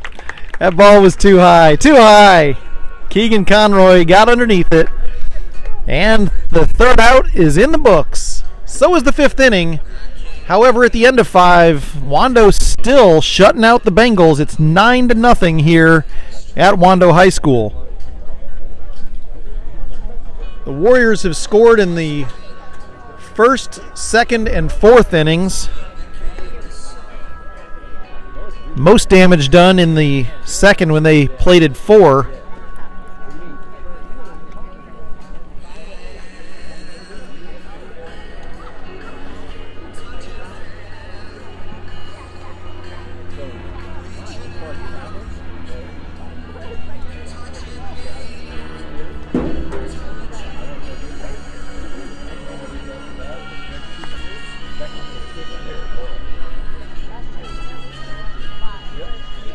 One of the creepiest songs ever has become a staple of baseball. I'm not sure how that happened. I think we have the Boston Red Sox to thank for that.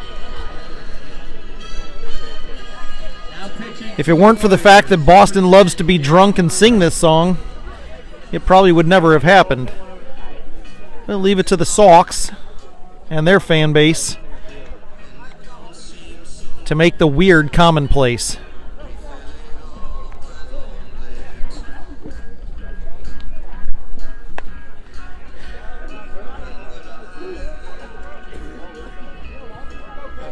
We'll kick things off with another pitcher for the for the Warriors. This one is going to be number 10, Jack DeLira.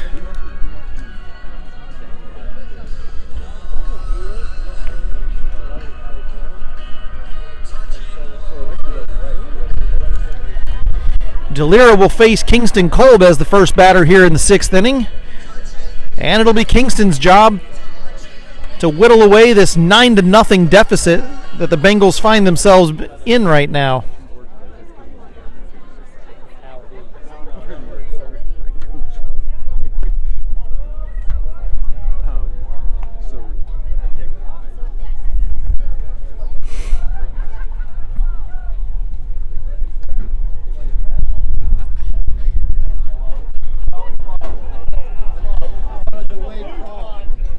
Wake up, Blue. Home plate umpire making no friends over here on the Bengals side. It's a 1-1 count. And a long thought about it. A delayed call. Now a ball and 2 strikes. You do you, ump. You do you. Kolb sends one on the ground over to third base. Baby. That is a base hit. An error. That one was bounced off the knee of third baseman Tyler Pinson. And then his throw was high. Corbin Martin's not able to grab that.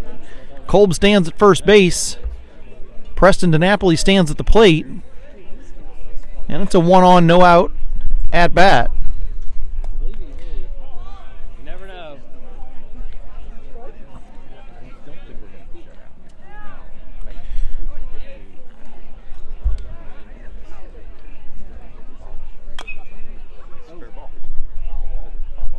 I'll call it. Foul ball. Umpire getting some assistance from some of the fans over here.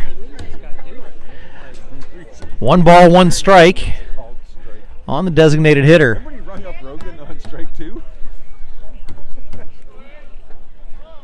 DiNapoli asks for time, gets it. He'll step out for a moment. I do think there was a little bit of I believe DiNapoli's last at-bat was a pop-out. And this one's going to be another foul down the third base side.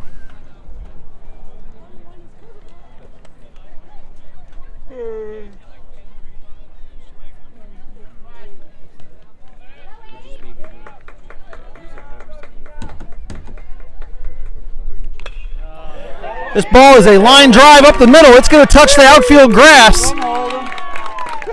Cold to second base, and DiNapoli with a single More of that. gets the Bengals starting to play a little small ball here. Now Tommy Byrne. So anyway, here we are. Wando Beckham scrimmage. Well,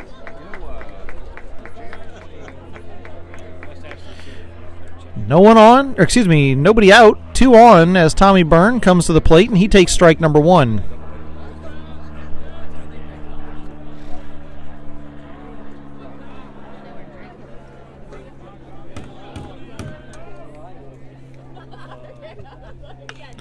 Byrne pops one up on the right side. First baseman Martins goes for it, gets it behind the base, and very nicely shoots it over to third base to hold Kolb where he is. So a pop-out foul for Tommy Byrne, and now Ryan Rogan has the opportunity. Nothing seeming to go the Bengals' way here.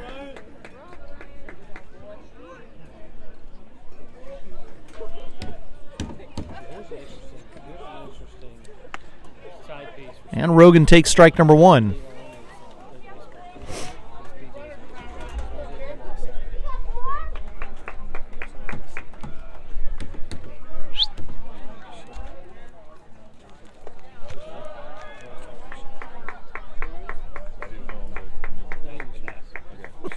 The net moves for me.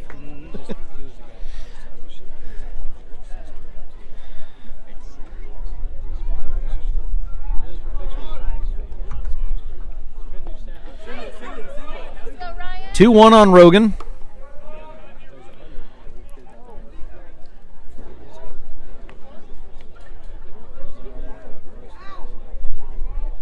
Kevin Rogan, who is usually a man of good decision-making and common sense, standing down to my right, tonight wearing Michigan shoes and a Chicago Cubs 2016 champions hoodie, showing that, sadly, mental illness can strike anyone.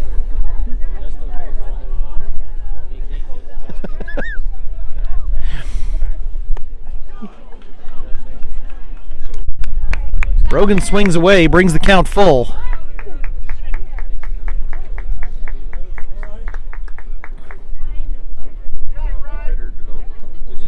Stay hot, Rye. 2 on, 1 out. Rogan tips one back, and he'll stay alive to do it again.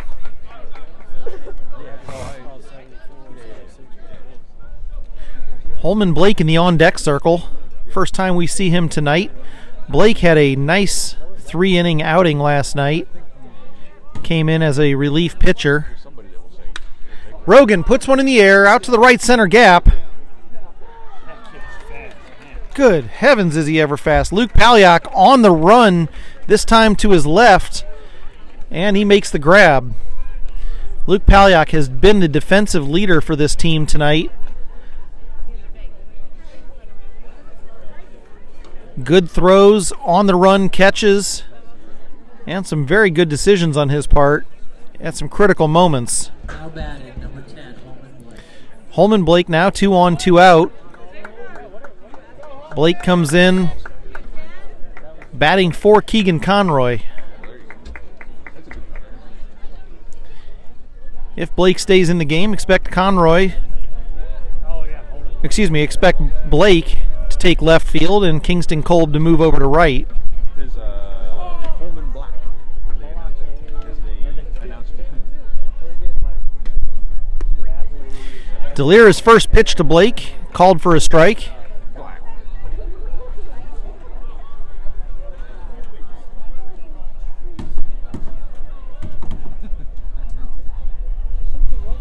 Delira now comes set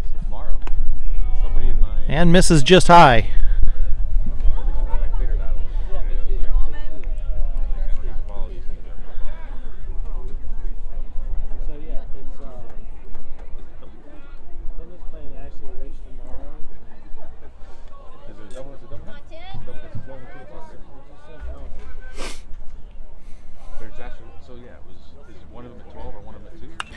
Blake pops this one up. It's going to be in foul territory. Corbin Martin's at first base underneath it.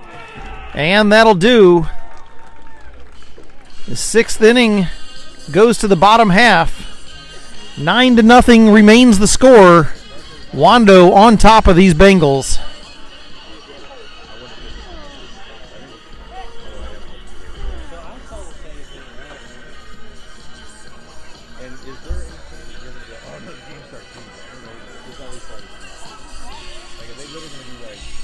Those of you watching at home, I have heard from some of you who said that the home plate umpire might have been out of the circle noting a substitution when that first pitch came in earlier. We'll have to go back and check on that.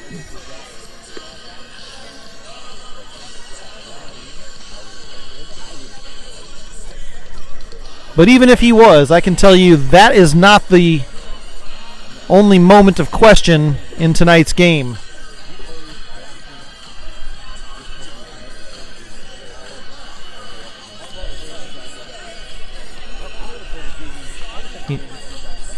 Plate umpire having a word with head coach Dirk Thomas now from Wando High School.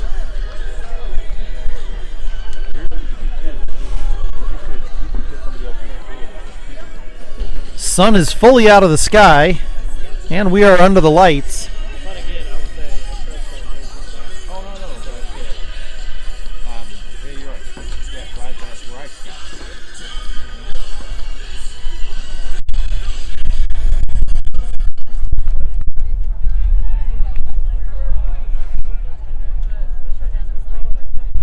Drake Ketchen sneaking around behind me. For the Warriors, number 18, Evan Johnson. Good to see him. Evan Johnson wears number 18. And he'll take a hit by pitch.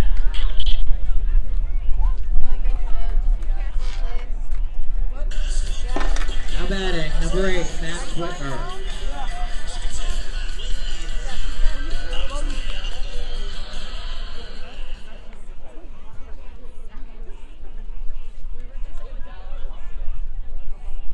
Now here's Max Whitmer.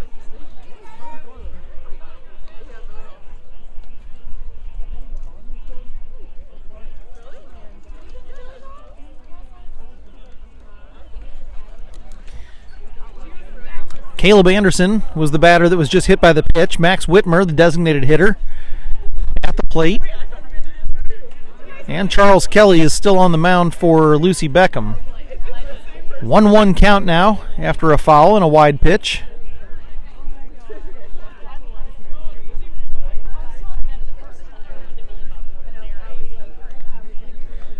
And now another hit by pitch as Whitmer takes one on what looked like maybe his left hip.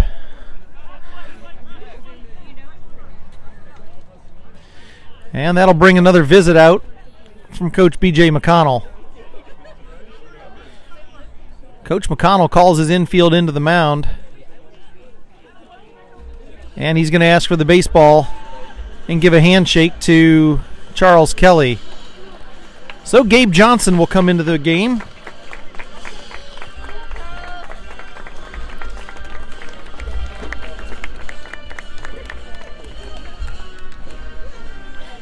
Gabe Johnson will be the fourth pitcher for Beckham tonight. Recap, Perrin Ketchen started things off. Michael Mapes came in and relieved him. He's pitched the most so far. Charles Kelly was brought in after 2 mound visits in an inning. Ladies and gentlemen, as a reminder, the concession stand still has cheeseburgers, chicken nuggets, and mozzarella sticks, plus candy, soda, etc. Sorry, it's a text. Don't forget the mozzarella sticks have marinara. That's like chocolate and peanut butter. Let's go.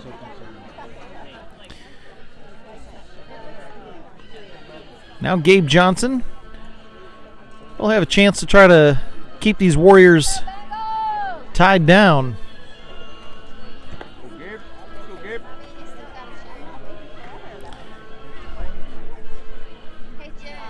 Collectively, we've seen 10 pitchers in this game, the most we've seen all season. Everybody being a little thrifty with their starters. Some of them not available. This has been a long week for Lucy Beckham baseball. This is game number 4 over a 5-day stretch. Now batting, number 15, Matthew Ogswalla. Darth Vader himself.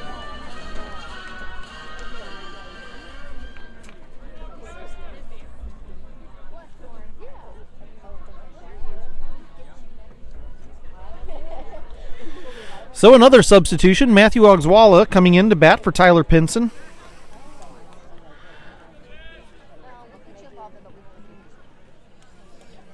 Ogswalla from Somerville Vapor fame. Pitching for the Bengals, number 19.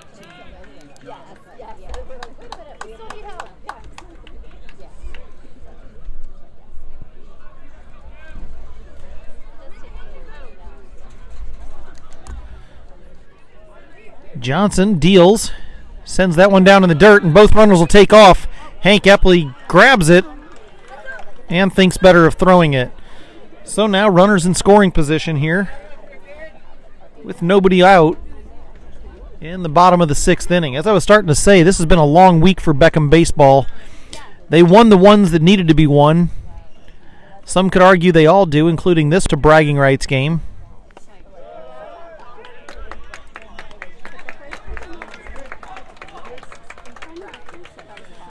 However, so far, Wando is the only team in this game that has anything to brag about. They're up 9-0 here in the 6th inning.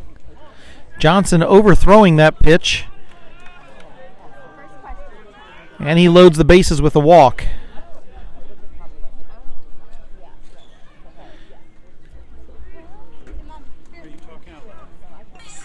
Liam Crady was the batter in this place.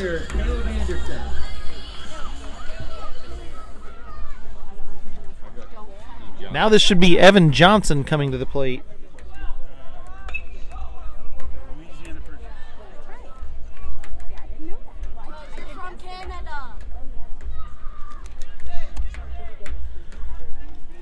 Evan Johnson wears number 19 according to the roster. They announced Caleb Anderson, but Caleb Anderson, I believe, is the young man over at third base wearing number 18. So unless there's been some swapping of jerseys or a bad roster, I believe we have a erroneous announcement from the press box. Good pitch.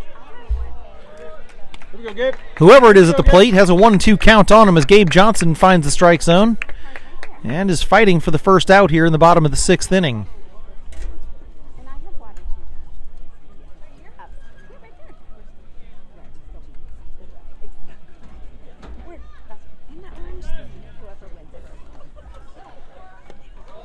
Yeah. And Gabe Johnson gets the strikeout.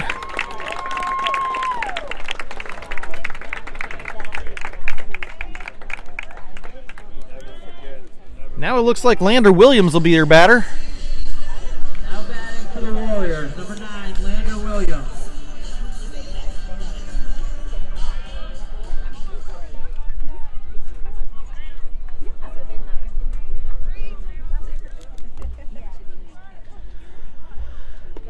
Lander Williams at the plate.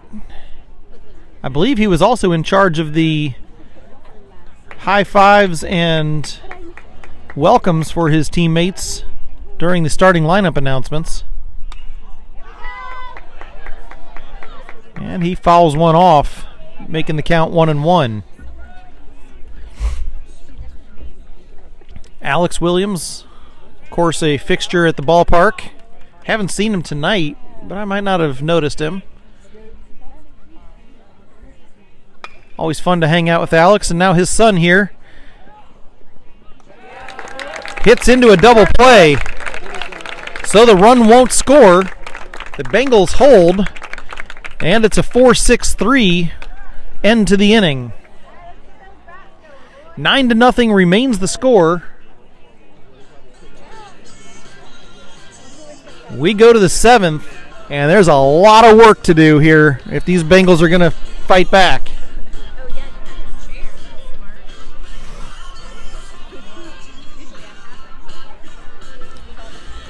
As opposed to Lucy Beckham, who's playing its 4th game in 5 days, Wando has only played 1 game this week. That was a loss to the West Ashley Wildcats on Tuesday. They fell 3-1 in 5A action. Their players are fresh and everyone's available for the most part, except for Max Whitmer, who was the pitcher that night. He's also their ace, if you will, but he's playing as the designated hitter tonight. So Wando has a manpower advantage tonight, as well as a wear and tear factor that does not affect them the way that Lucy Beckham is feeling it. Not only has Lucy Beckham been playing a lot this week, but they've been on the road for long road trips down to Hilton Head and Bluffton. 2 hours down, 2 hours back. The boys have missed a lot of school for it. And many of them have had to come in at 7 and 8 in the morning after getting off the bus at 11 o'clock so that they can make up tests here in this late part of the semester. So I won't judge too harshly. I know I'm a little partial here to Lucy Beckham. In fact, a lot partial. But it's hard to judge them too hard with the week that they've had.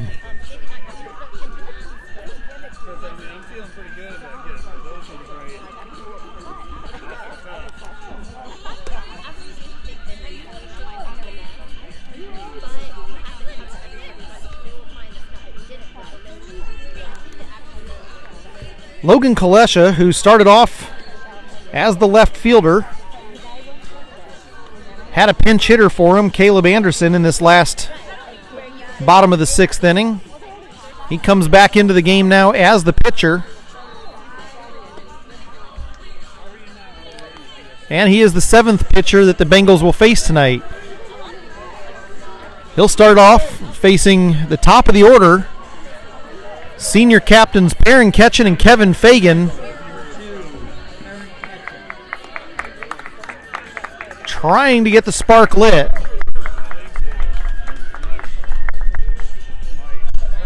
I will say, even though this breeze is cold and rather annoying to sit through a baseball game, it's definitely keeping gnats away, which was the problem that we had last night at May River High School. I know the signal kept going out at May River. Bad reception down there for the cell signal. But I can promise you there was very few takeaways as a fan other than the gnats. The incense had to burn consistently last night.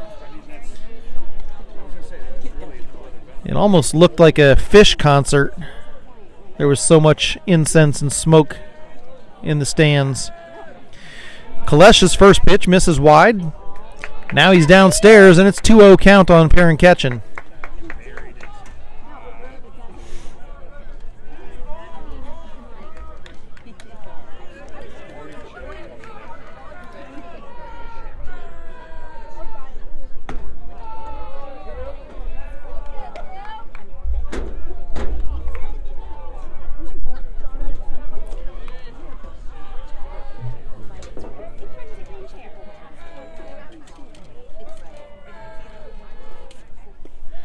And it'll be a walk, a 4-pitch walk to start things off here in the top of the 7th. Perrin Ketchen trots down to first base, and Kevin Fagan will come out of the on-deck circle to take his spot in the box.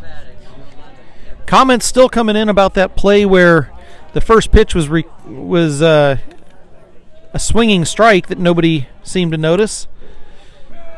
As we established earlier, home plate umpire was recording a substitution outside of the circle.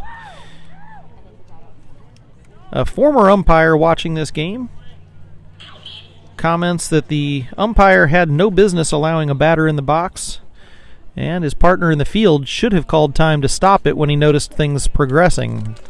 None of that happened. And instead, it left a lot of questions.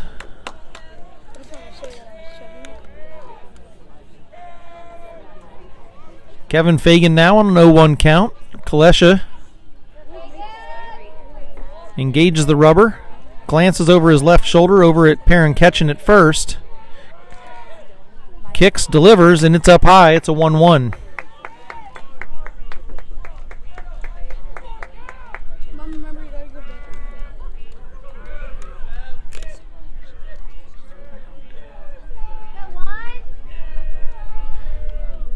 Fagan waits on it. And it's a ball and 2 strikes now. I have not seen if Kevin's grandparents are still here this evening. I thought I saw them, but actually I believe that's his grandfather right there. Mr. Fred, good to see you. And Fagan goes down swinging. 1 on, 1 out, as Hank Epley comes up for his chance. For the Bengals, number 9, Hank Epley. A little bit of love from the press box for Hank Epley. Go ahead. Give him a little pepper on his steak.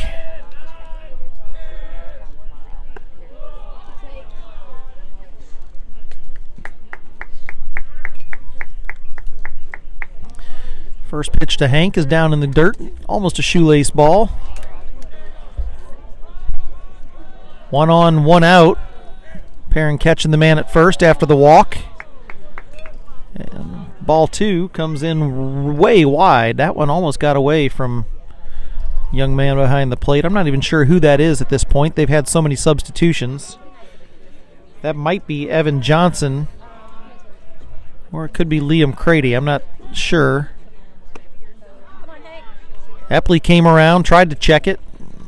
Easy call there. And it's strike 1. 2-1 count now on Epley. Go ahead. Looking at the chat here, I see Thurbs is listening. Ryan, good to have you. And a big swing from the Bengals catcher brings the count even at 2 apiece.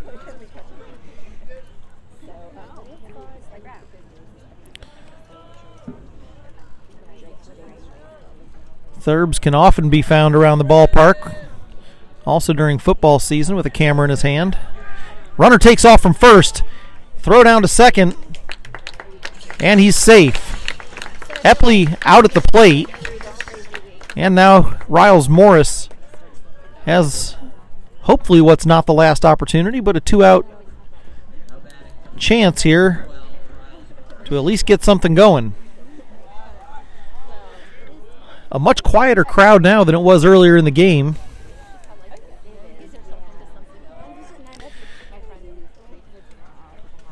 Todd Epley back at the ballpark tonight. He's been on the road out west watching long-distance baseball.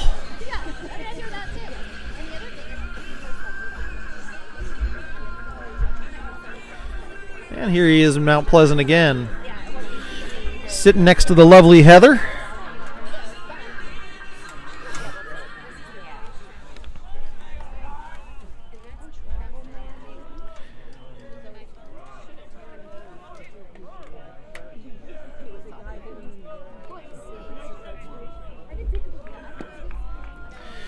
First pitch to Morris.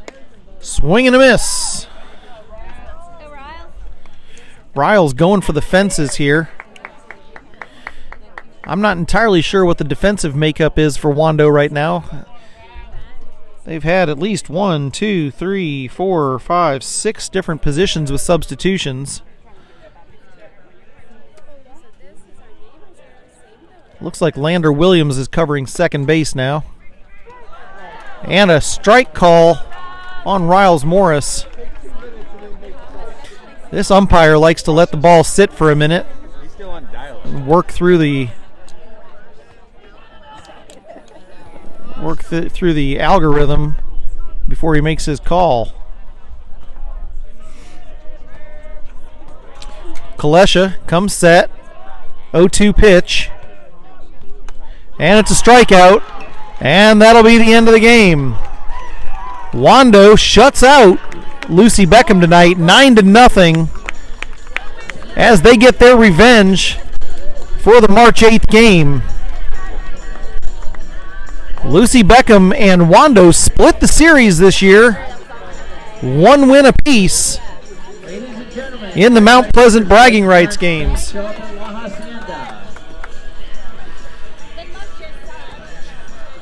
But as we said earlier, this game really doesn't have anything other than those bragging rights attached. It doesn't affect playoff seeding or anything like that. These two teams in different divisions of high school baseball. Wando a 5A school and Beckham this year a 4A. They'll be 5A next year.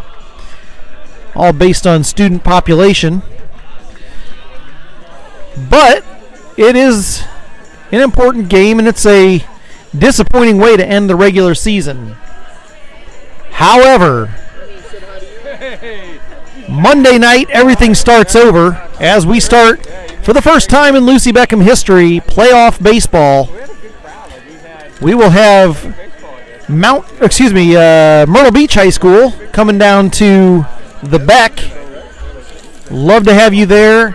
This is where things start to matter, as these Beckham Bengals make their first run for a state title. There will be a lot in their way as they do it.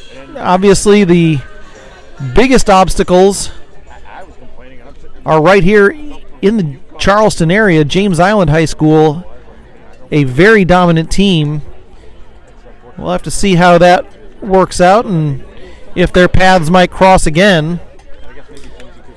North Myrtle Beach and a few other schools, always perennial powerhouses for baseball. But the Bengals shouldn't be counted out by any means. It's going to be fun to watch them start things off in the double elimination playoffs Monday at 6 or 6:30. 6:30, I think, is game time for the playoff game.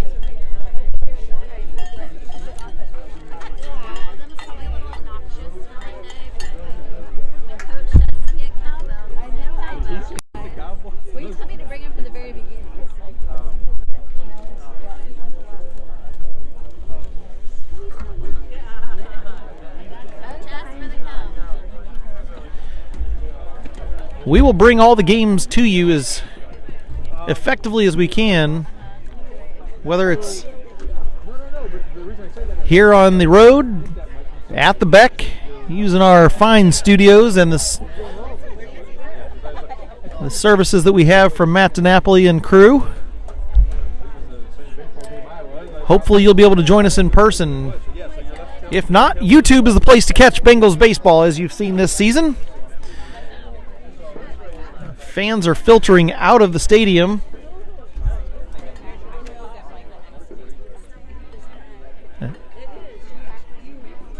I'll leave this run here for a few minutes. We've got a few fans that like to watch the mop-up, if you will, after the game. As we do that, let's take a look at the final score and the final figures on tonight's contest. Pulling up the box score. And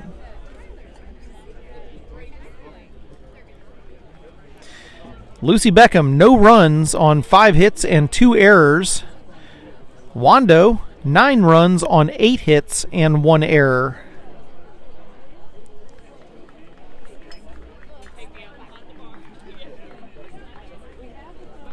Perrin Ketchen takes the loss after a 1 1/3 inning start in which 6 runs were given up.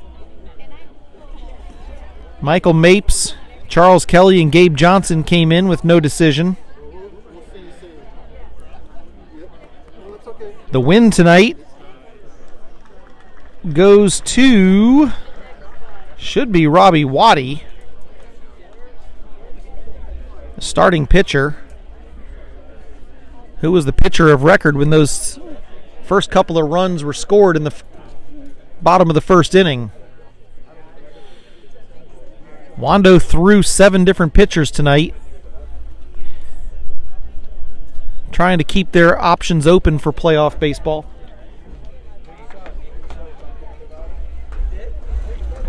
And of course, Lucy Beckham, after the games that they've played this week, didn't have some of the pitchers they would have liked to have had, but they had a nice crew out there, and it just didn't have the pieces fall in place the way that they would have liked. Charles Kelly, Gabe Johnson, lots of pitching in their future. Obviously, Perrin Ketchen being a senior will go on to play football at Wofford High School. Might even play baseball there, or excuse me, Wofford University. Thinking about maybe trying baseball there also, but he's going for football right now. Michael Mapes also usually in the role of a closer. Tonight came in as the first reliever and pitched 2 2/3. Expect to see a lot of pitches from those young men here in the next couple of weeks, hopefully, but definitely in the next year or two. As for tonight, Beckham falls to Wando, and we're going to call it a night here on this broadcast. On behalf of Coach P.J. McConnell, assistant coaches Vic Major, Andrew Taylor, Seth Johnson, Kyle Statz, athletic director Frank Torcasio, principal Anna Dassing, and all the boys on the Beckham varsity baseball team, I'm James Byrne telling you we appreciate you more than you're ever going to know. It has been a fun season. It's time to play playoff baseball. For tonight, for the folks here, as we say goodbye from Wando High School, I'll just tell you thanks for coming out to the ballpark. Drive safe home. Have a great night.